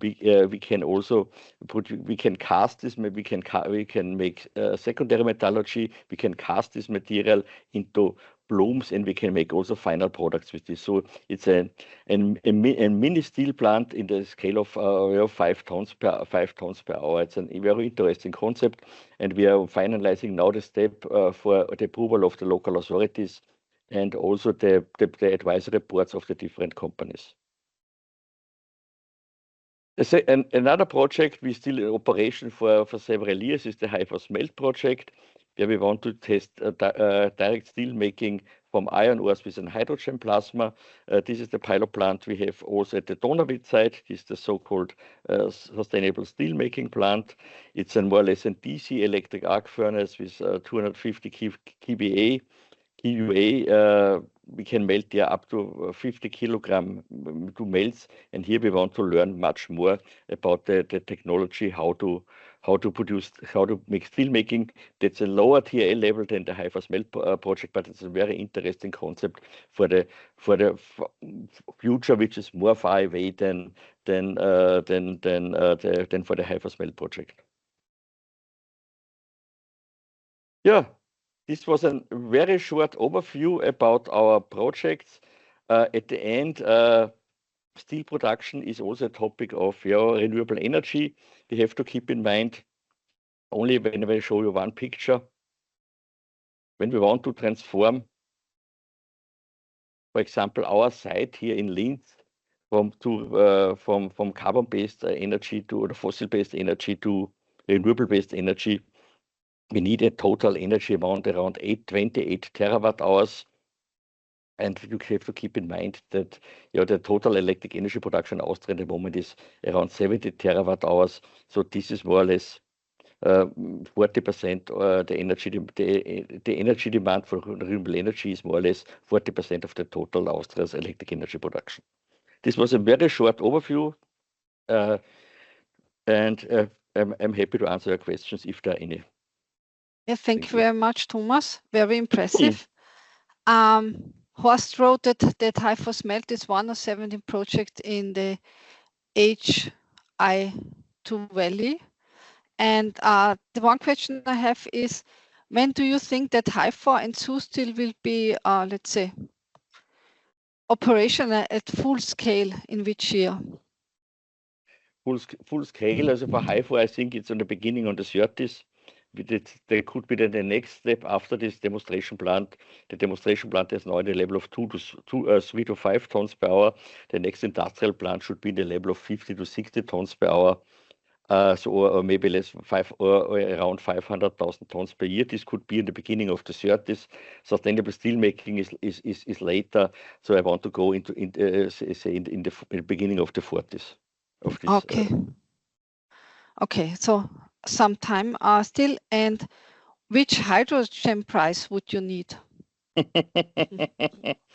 That's always the best question. You know what one energy unit of fossil energy is. It was the price of one fossil energy. We see now that the hydrogen price, depending on renewable energy, depending also on the location, is minimum 3 to 4 times higher than what our price is for renewable energy. At the end, it's and also the hydrogen is not available. The renewable energy is not available. I made my comparison. 28 terawatt hours renewable energy for this plant, compared with 70 terawatt hours electric energy production in Austria. So we have to rebuild completely our energy system, and I think this needs much more time. Yes, this is true. Yeah, thank you very much. I wish you a good trip from Düsseldorf, wherever you go. Yeah. And yeah, see you next time. And thank you for your presentation. Okay, thank you. Bye-bye. Thank you. Bye.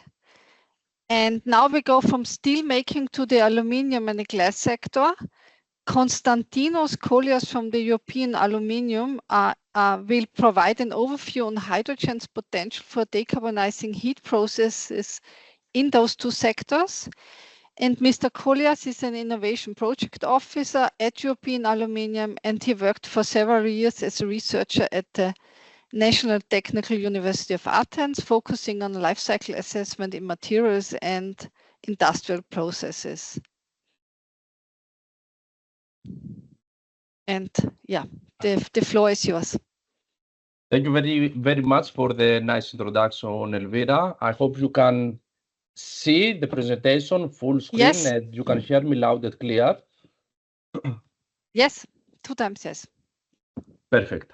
So good morning to everyone, or good afternoon, depending on where you are. To start with, European Union has already set the ambition for climate neutrality by 2050. The race to decarbonize is on, and the aluminium sector stands at a crossroad in the face of escalating global concerns surrounding climate changes and greenhouse gas emissions. The question is if and when hydrogen could hold the key to unlocking deep emission reductions in heating processes for the aluminium sector, and how we can begin to curve this pathway. So I'm glad to dive into that potential with you today, with insights from the European aluminium value chain and the cutting-edge H2 glass project. These are the topics which will be addressed during the next 15 minutes. Quite overview of the European Aluminium and its Innovation Hub, our decarbonization study, and the EU-funded project called H2 Glass, and last but not least, the conclusions as usual in such cases. Now, European Aluminium, founded in 1991. It is based in Brussels. It is a member-based industry association representing Europe's most complete thriving metals value chain. Talking about the value chain, our sector has 40 billion euros annual turnover, produces the 6% of worldwide primary aluminium, whereas the 51% of the European production comes from recycled sources. Talking about our associations, we have more than 100 members. We represent approximately 600 plants in 30 European countries. European Union, UK, and IFTA countries, and 1 million direct and indirect jobs. But sometimes it's more interesting to talk about markets. So aluminum finds usages in multiple industries. Transport and construction in particular are major end-use sectors of aluminum, and together represent about the 65% of the aluminum demand. But these sectors are also followed by packaging, engineering, and consumer durables. As I said, we have more 100 members, include primary aluminum producers, downstream manufacturers of extruded, rolled, and cast aluminum, producers of recycled aluminum, and national aluminum associations. However, it is quite important to say that the European aluminum industry is mostly an industry of semi-finished products and recycling. We have a limited number of alumina refining plants. We have limited numbers of smelters in the whole region. In 2015, European Aluminium established its innovation hub aimed at accelerating the green and digital transition for the aluminum producers as well as the cross-sectoral partners. Innovation hub is focused on resource efficiency and circularity, energy use flexibility and efficiency, and of course, near zero emission technology. The role of this innovation hub is primarily based on 3 pillars: advocating for the technological needs of the sector towards a more sustainable future, of course, fostering collaborations with external stakeholders who could bring added value to our value chain, and connecting the EU innovation agenda with the aluminum sector and integrating the aluminum industry needs in the EU research agenda. And all this through our active involvement into public-private partnerships like SPIRE, Built for People, Made in Europe, and our direct communication with Directorate Generals like DG RTD, GROW, Environment, and others, and of course our participation to EU projects. European Aluminium, through its Innovation Hub, is actively involved in various EU-funded projects across the whole value chain. Talking about the deployment of hydrogen in heating processes, we are part of H2 Glass. Wait a minute. H2 Glass, hydrogen in heat at H2Al. It is noted that H2 Glass and hydrogen in heat are the only 2 projects which have been successfully evaluated and funded under the call integration of hydrogen for replacing fossil fuels in industrial applications. The deadline was in March 2022. Both projects have been initiated in January 2023, and H2Al followed. It was kicked off 1 year later. But today I have been, of course, invited to present H2 Glass. Before that, let's see some interesting facts about the European aluminum industry. On 14 November 2023, European Aluminium launched the final report of the project Science-Based Decarbonisation Pathways for the European Aluminium Industry. This was a project commissioned by European Aluminium and performed by Ramboll Management Consulting. For the purpose of this study, the most recent data covers 2021, and the baseline year was chosen accordingly. It means that the baseline year was 2021. This study covered the full value chain, estimated the current carbon dioxide equivalent footprint, scope 1 and 2, mapped the available and future decarbonization option and technology that assess the enabling conditions to concretize 1.5 Celsius degrees aligned decarbonization pathways for the European aluminium value chain segments and the entire European aluminium industry. However, it is important to say that the decarbonization pathways were developed using a cost optimization model. The role of this model was to indicate the pathways based on the market availability of technologies at the lower cost, taking into account, among others, inputs from carbon dioxide footprint along the value chain, the projected production values between 22 and 2050, the electricity grid forecast, and other parameters. But I should also note that the results obtained apply at the level of the whole sector, but clearly this does not preclude the possibility that some options which may not look viable for the full value chain, for the whole sector, could be well applied for specific segments, facilities, and locations. This report is publicly available and you can download it directly from our website. Now, European aluminium production emitted about 24 megatons of carbon dioxide equivalent in 2021. In this figure, you can see the distribution of the emissions from primary aluminum production, semi-finished products, and recycling. This figure includes direct emissions from process-related activities and on-site thermal energy generation, as well as indirect emissions from electricity use.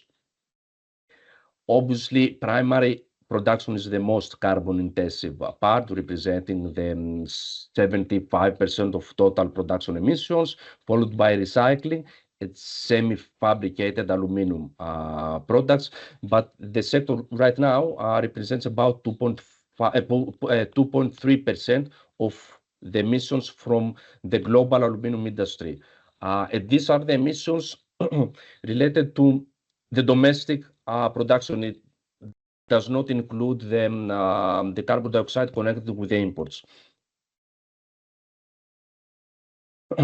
Focusing on the combustion-based thermal energy, the sector needs 30 kilojoule per ton aluminum produced. This figure indicates the distribution of the thermal energy across the value chain. If we had the magic wand that we could switch today and from now on from combustion-based thermal energy to hydrogen, we would need approximately 1.1 megatons of green hydrogen to sustain the current primary and secondary production and to align with our decarbonization pathways. It means that the production of green hydrogen, the secure supply of hydrogen, along with the market availability of hydrogen-powered furnaces and hydrogen boilers are considered as key enablers, despite the fact that some technological advancements are necessary and commercially available technologies. As a reminder, the EU Renewable Energy Directive targets 42% of the hydrogen used in the industry coming from renewable fuels of non-biological origin by 2030 and 60% by 2035. The rest could be something else. More carbon intensive, I mean. As indicated in this diagram, decarbonizing European aluminium will require substantial carbon dioxide emission reduction across the value chain. However, emissions reduction of around 93% can be achieved by 2050. Key milestones are the years 2030 and 2040. In general, for most segments, shifting from electric or hydrogen power furnaces has been identified as the main technology option, together with potentially adding carbon capture storage technologies. But through the cost optimization model, the electrification is, let's say, prioritized because hydrogen technological solutions are expected to be market available later than electrified solutions and in higher cost. For instance, hydrogen boilers are expected in 2027 instead of 2025 for electric boilers, whereas hydrogen furnaces are expected in 2035 instead of 2030 for the case of electric furnaces. So we can also see the key pillars for such reduction, which are the rapid decarbonization of the electricity supply, introduction of inert anodes in smelters, shifting to lower carbon furnaces and alternative heat system, and of course increasing scrap recycling. The cost of just implementing decarbonization technologies is estimated at 33 billion, without including R&D costs, cost of supporting infrastructure, etc. However, hydrogen furnaces still provide a strong alternative route to decarbonizing the European aluminium industry. And compared to natural gas, which is currently the main thermal energy source for European production, green hydrogen powered furnaces reduce emissions by more than 85%. However, hydrogen will likely be an important alternative for facilities located in areas with limited access to low carbon electricity from the grid, or with some connection with hydrogen valleys, in order to make also the connection with the presentation of Mr. Horst Steinmüller and Mr. Mikel Leibar, where we have hydrogen valleys and clean hydrogen can be produced locally, it can be used locally. An alternative scenario with hydrogen, with focus in semi-fabrication and recycling segments. In this scenario, hydrogen is introduced in downstream and recycling segments starting from 2035. Rapid deployment is expected with hydrogen supplying about 40% of segments' thermal energy needs by 2040. Electricity furnaces will cover the other half. And as seen in these figures, hydrogen is implemented alongside with electric furnaces, mainly relying on PPAs. However, shifting to hydrogen requires more limited facility upgrades compared to electricity furnace technologies. On the other side, OPEX costs are significantly higher when powering furnaces with green hydrogen rather than low carbon electricity. So some recommendations. Obviously, we should ensure cost competitiveness, which is crucial for green hydrogen solutions to become more feasible commercially alternatives. We need the financial mechanisms which can, let's say, finance the implementation of breakthrough technologies for scaling and accelerate the next steps at the risk of clean technologies, and of course we need the grants to develop low carbon technologies, the process in order, to increase the TRL level. Now H2 Glass. H2 Glass is an EU-funded project started in January 2023. It's set to conclude in December 2026, coordinated by Sintef Energy, and H2 Glass.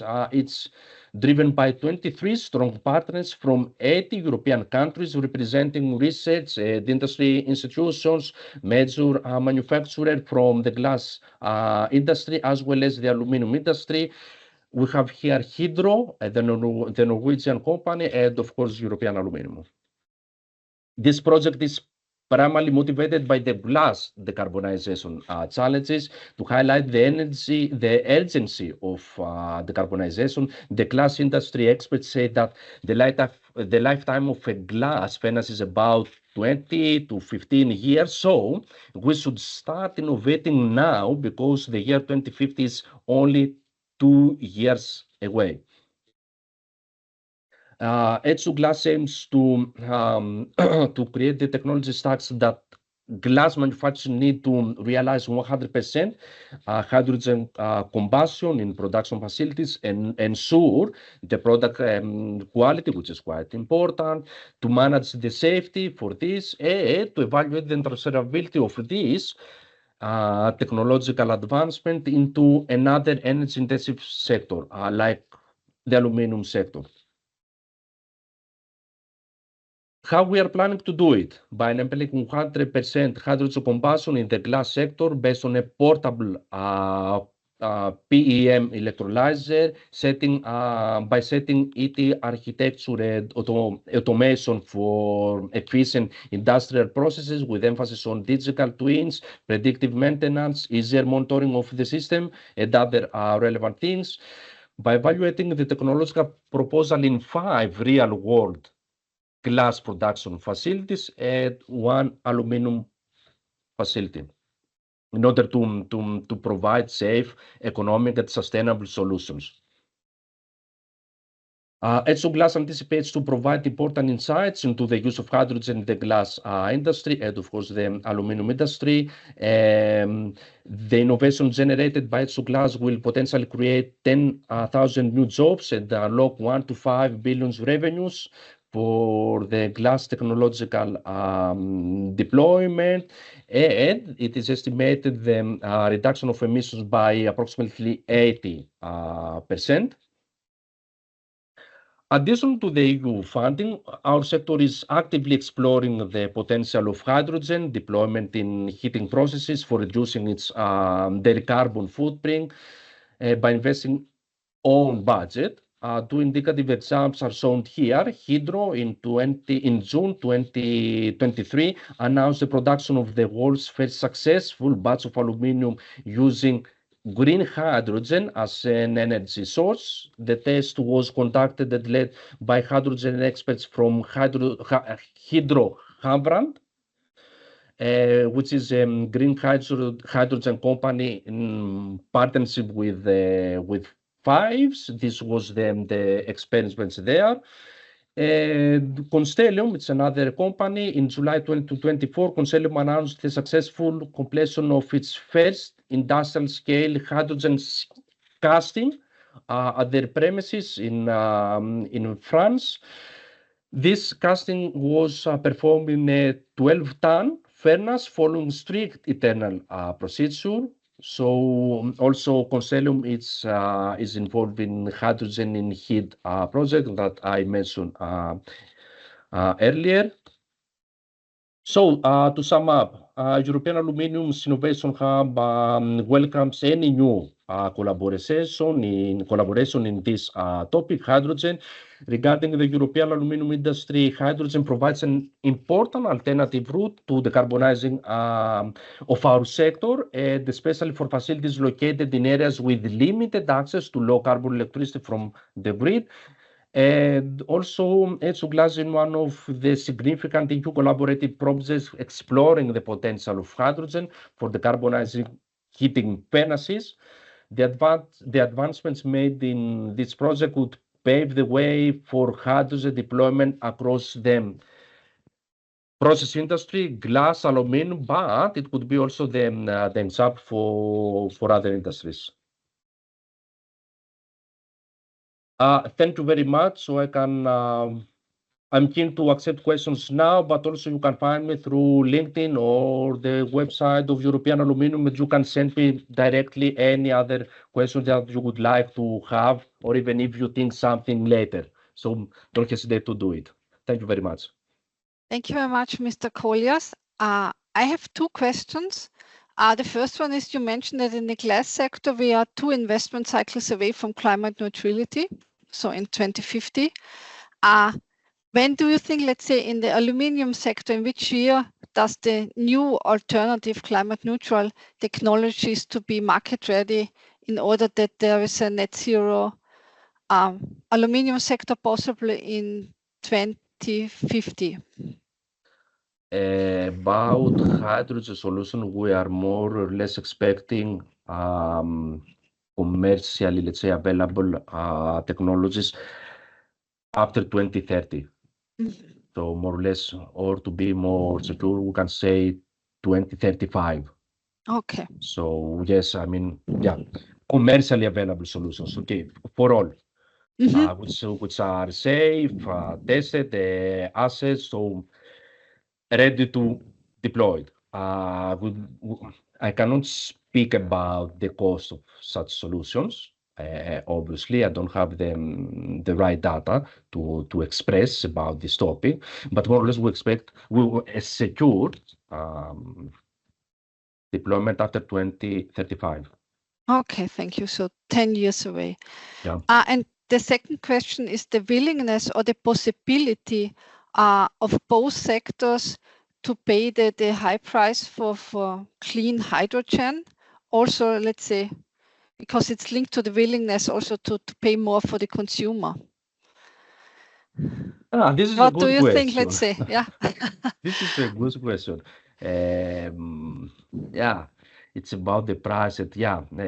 Actually, hydrogen is always subjected to the investor appetite, the market conditions. So it is difficult to answer this.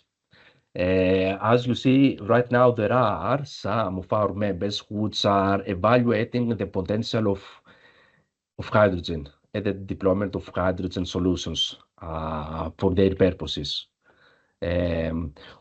Obviously, it is expected that in the future, hydrogen will have a reasonable price, and it will be, let's say highly, but okay, it will be available in terms of supply in order to be used.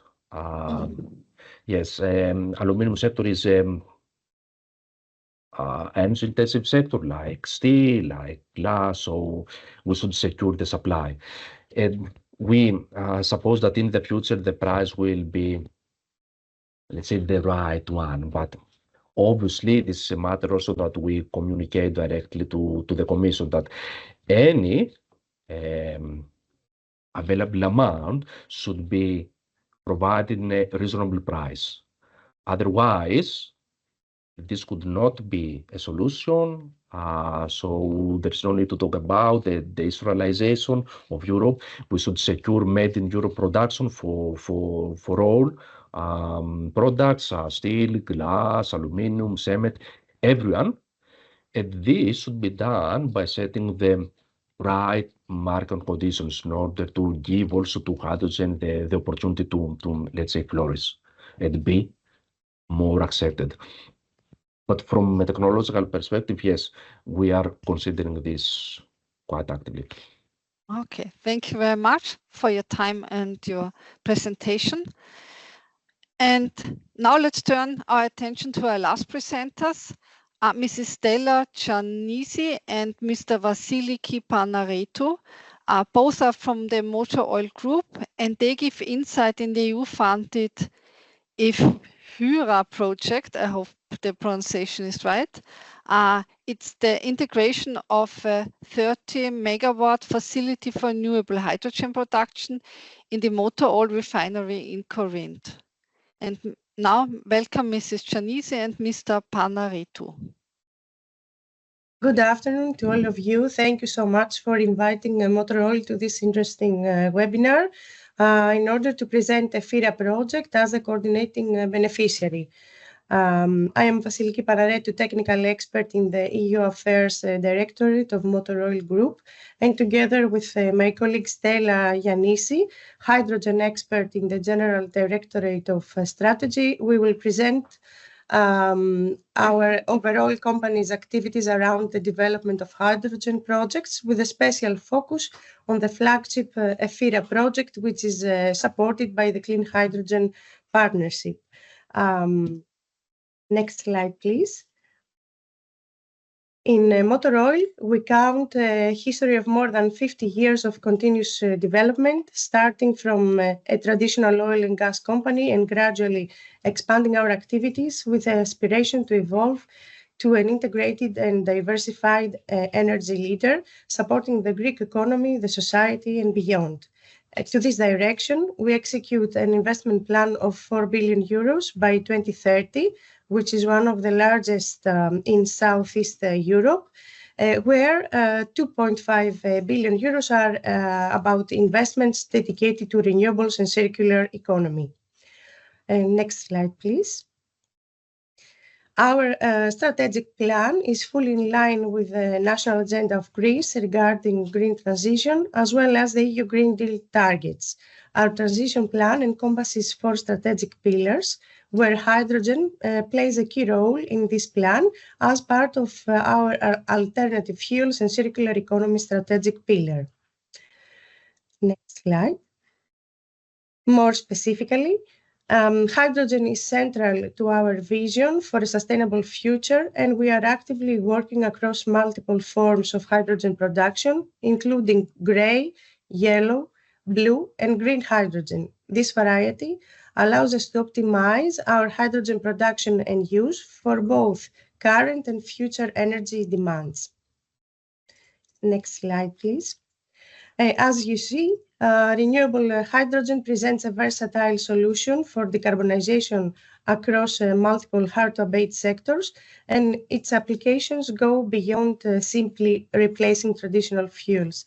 At Motor Oil, we envision renewable hydrogen as a core component in our decarbonization strategy, which can contribute to emissions reduction, infrastructure adaptability, and support sustainable mobility and industrial processes.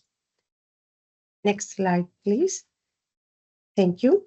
Our hydrogen development program is being executed in Motor Oil's industrial complex in Corinth of Peloponnese in Greece, and it is called BlueMed. BlueMed is an integrated large-scale investment project focusing on the development of an industrial ecosystem for the production, conversion, distribution, and utilization of renewable and ultra-low carbon hydrogen.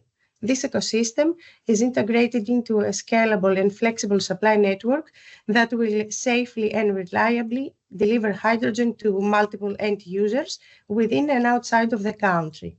The ultimate goal of BlueMed is to achieve the hydrogen market development and penetration into new applications through partnerships, thereby ensuring the competitiveness of the final product, both through innovations across the value chain and valorizing different EU-funded programs. More specifically, the BlueMed is implemented through two clean hydrogen partnership projects, namely EFIRA, that you will listen more about it a bit later, and TRIRIS, the small-scale hydrogen valley in Greece. Three Connecting Europe facility in the Strand of Transport projects related to the construction and operation of hydrogen refueling stations across strategic points of the country.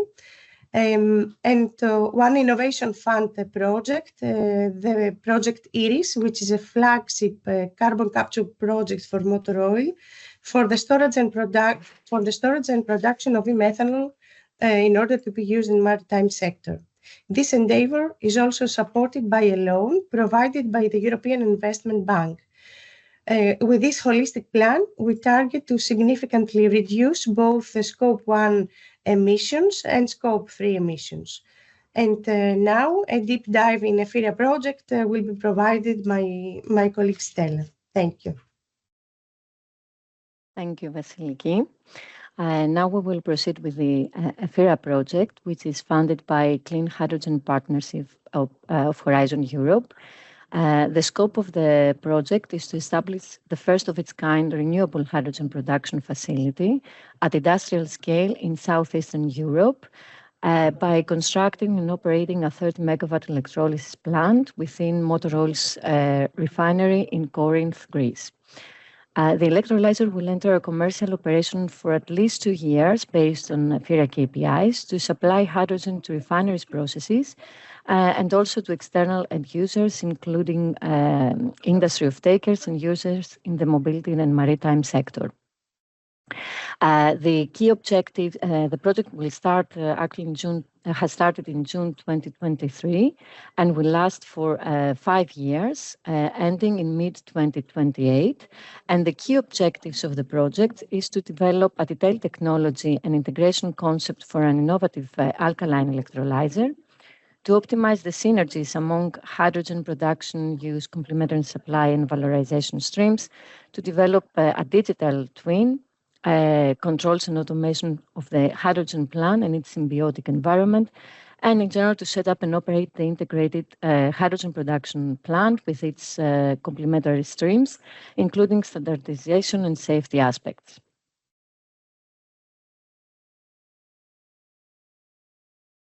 This is the consortium of the EFIRA project. The coordinator of the project is Motor Oil, which will also own the asset of the project, the electrolyzer. And here you can see all the partners with their main role in the project. You can see their partners. The partners include companies, organizations, and research centers. The consortium consists of 10 partners in total from 7 countries around Europe. And the budget of the project was 25 million, with the EU grant, the EU contribution, 18 million. So the key innovations of the EFIRA project is that the technology, the electrolyzer technology, will be a pressurized alkaline system with large-scale stack size, 5 to 10 megawatt, and with next-generation electrode technology to optimize performance, cost, footprint, and dynamic response. We were also going to use the co-product oxygen at refinery applications, for example, within the Klaus unit of the refinery. And also, we're going to use the waste. We're going to utilize the waste heat to produce carbon-free energy via an organic cracking cycle. And this carbon-free power could cover the energy demands of auxiliary systems of the electrolyzer. There's also the concept of usage of non-fresh water through reverse osmosis desalination, and the partners will also assess novel methods of reject water reuse via lab-scale plasma wastewater treatment. So you can see that we are talking about an industrial symbiosis with synergies. Another key innovation is the optimal design of large-scale industrial electrical grids and energy management concept, and the development of digital process twin. So at the final stage of the project, a complete real-time control strategy will be developed, taking into account the interdependencies, the interactions that occur between different energy vectors in the whole process, including hydrogen demand and production, heat waste use, renewable and storage energy management. A key factor of the EFIRA project, as I mentioned earlier, is the industrial symbiosis and the circular economy concept. This allows the use of by and co-products of hydrogen production unit. And through the innovations that EFIRA adopts, we will manage to exploit these co- and by-products like oxygen and waste heat, and this will also have an economic positive impact on the levelized cost of hydrogen and enabling its production to a more competitive price. In this slide, you can see the evolution of the LCOH when all potential integration are taken into account, including also the subsidy of the EU grant of the EFIRA project. As we can see, we start at a base LCOH of around €5 per kilogram, and by taking into account the the benefit from oxygen utilization in the Klaus unit of the refinery, the LCOH can be reduced by about €0.95 per kilogram.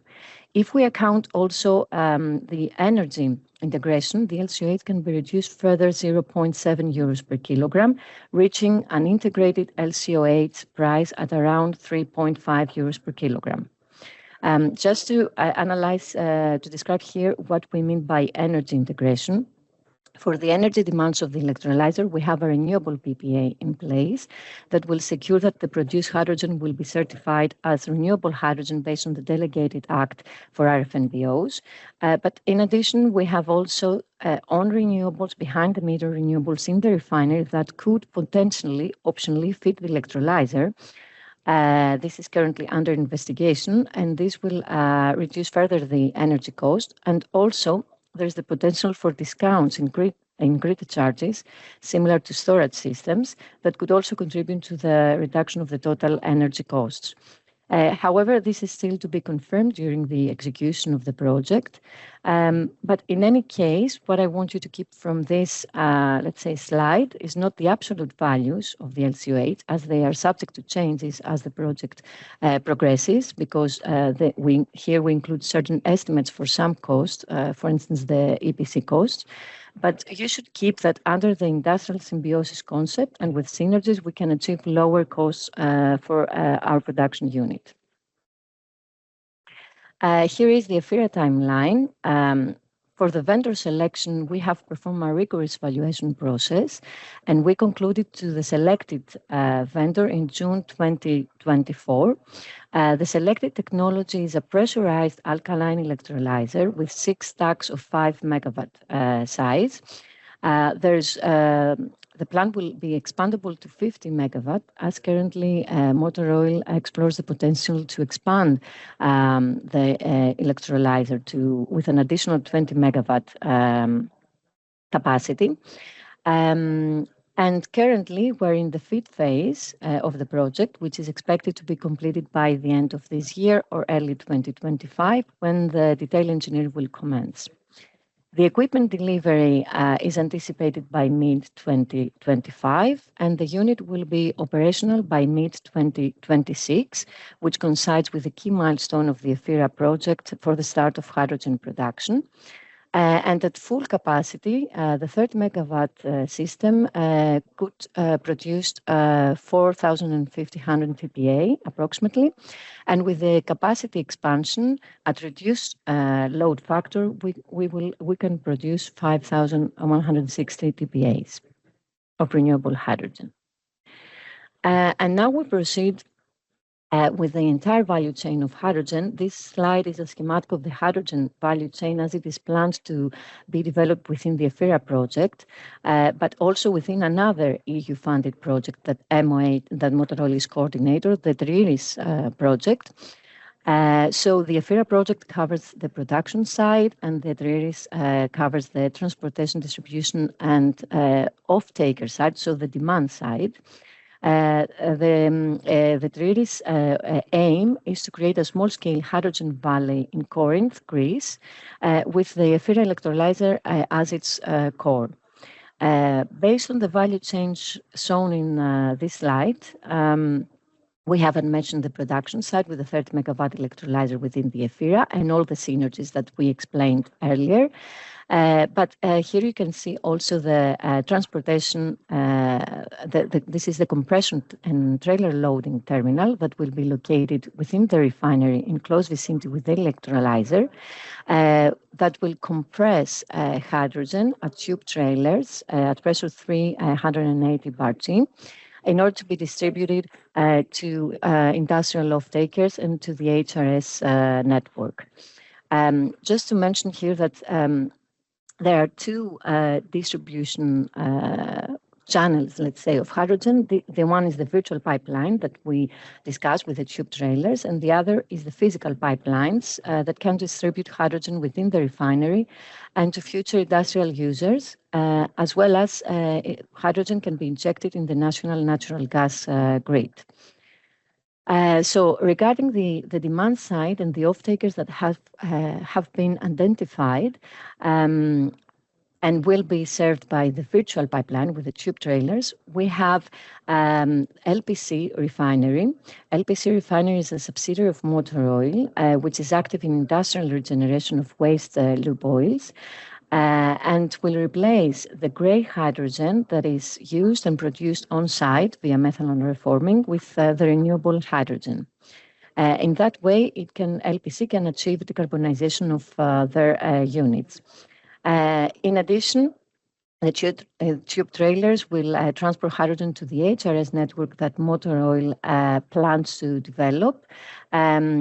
I should say that we have secured 3 grants under the CEF program for 3 hydrogen refueling stations. The first commercial HRS in Greece will be constructed and operated by Motor Oil and will be operational by early Q2 2025. It will be located at Agi Theodori, close to the refinery, to service the TRIRIS hydrogen valley.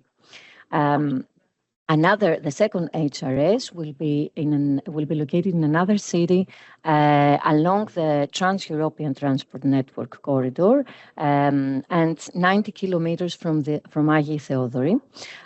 This project is currently under a tender process. And finally, Motor Oil has also been awarded with CEF grant for an HRS at Basque Depot to serve 50 to 100 buses to decarbonize the fleet.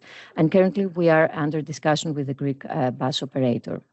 Within the Trieris project, however, a pilot case with 2 buses will be considered, and also light-duty vehicles powered by hydrogen. For example, vans and passenger cars will be purchased and operated by partners within the Trieris project. In addition, Port of Piraeus will use fuel cell units to power auxiliary systems, and also feasibility study for retrofit of seafarers to use hydrogen is currently ongoing.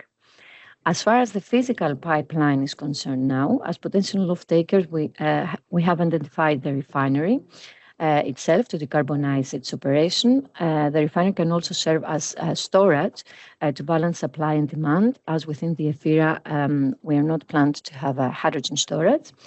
And in addition, the Trieris Consortium will perform a techno-economic study for the use of hydrogen in neighboring industrial users, Fulgor, which is a cable producer in Corinth, in order to explore the potential to use 100% hydrogen or a blend with natural gas to decarbonize their units.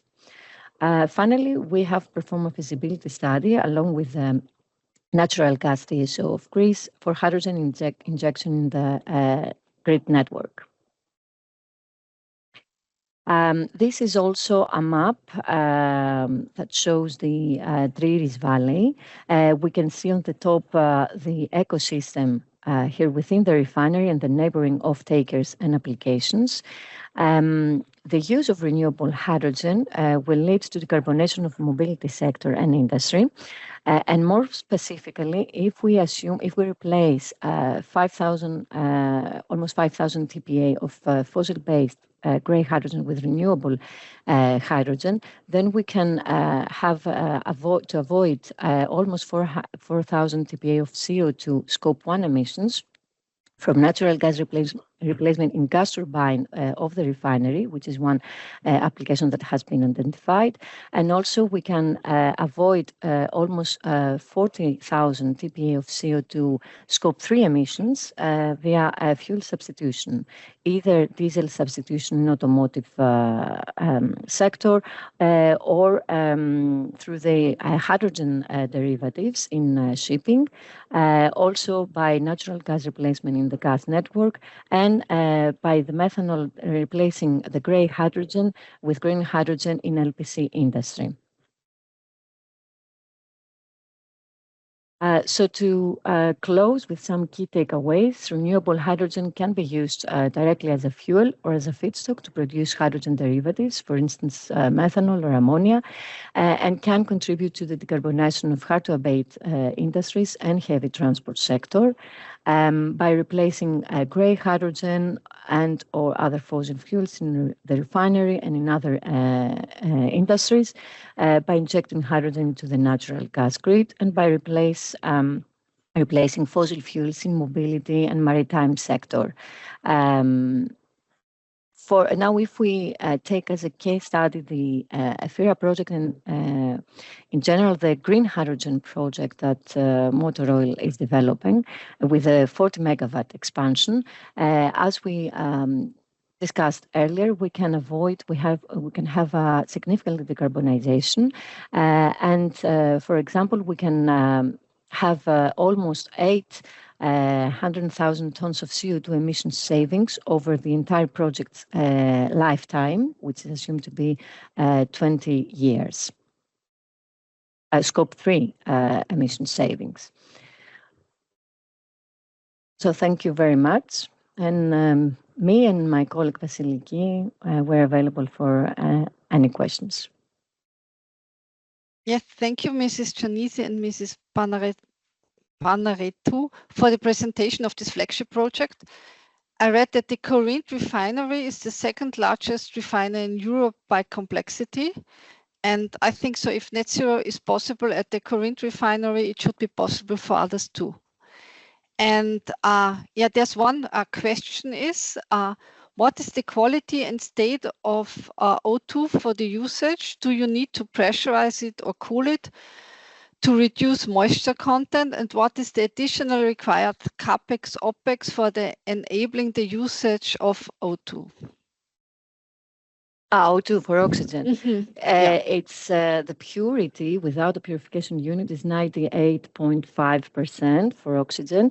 So depending on the end user, a purification unit might be needed. For instance, for our unit, for our application for the Klaus unit, we will need 99.5 or 9. I don't remember now the exact value. So we will need a purification unit. This will add into the capex, but it's not compared, let's say, to the electrolyzer investment and to the benefit that you have.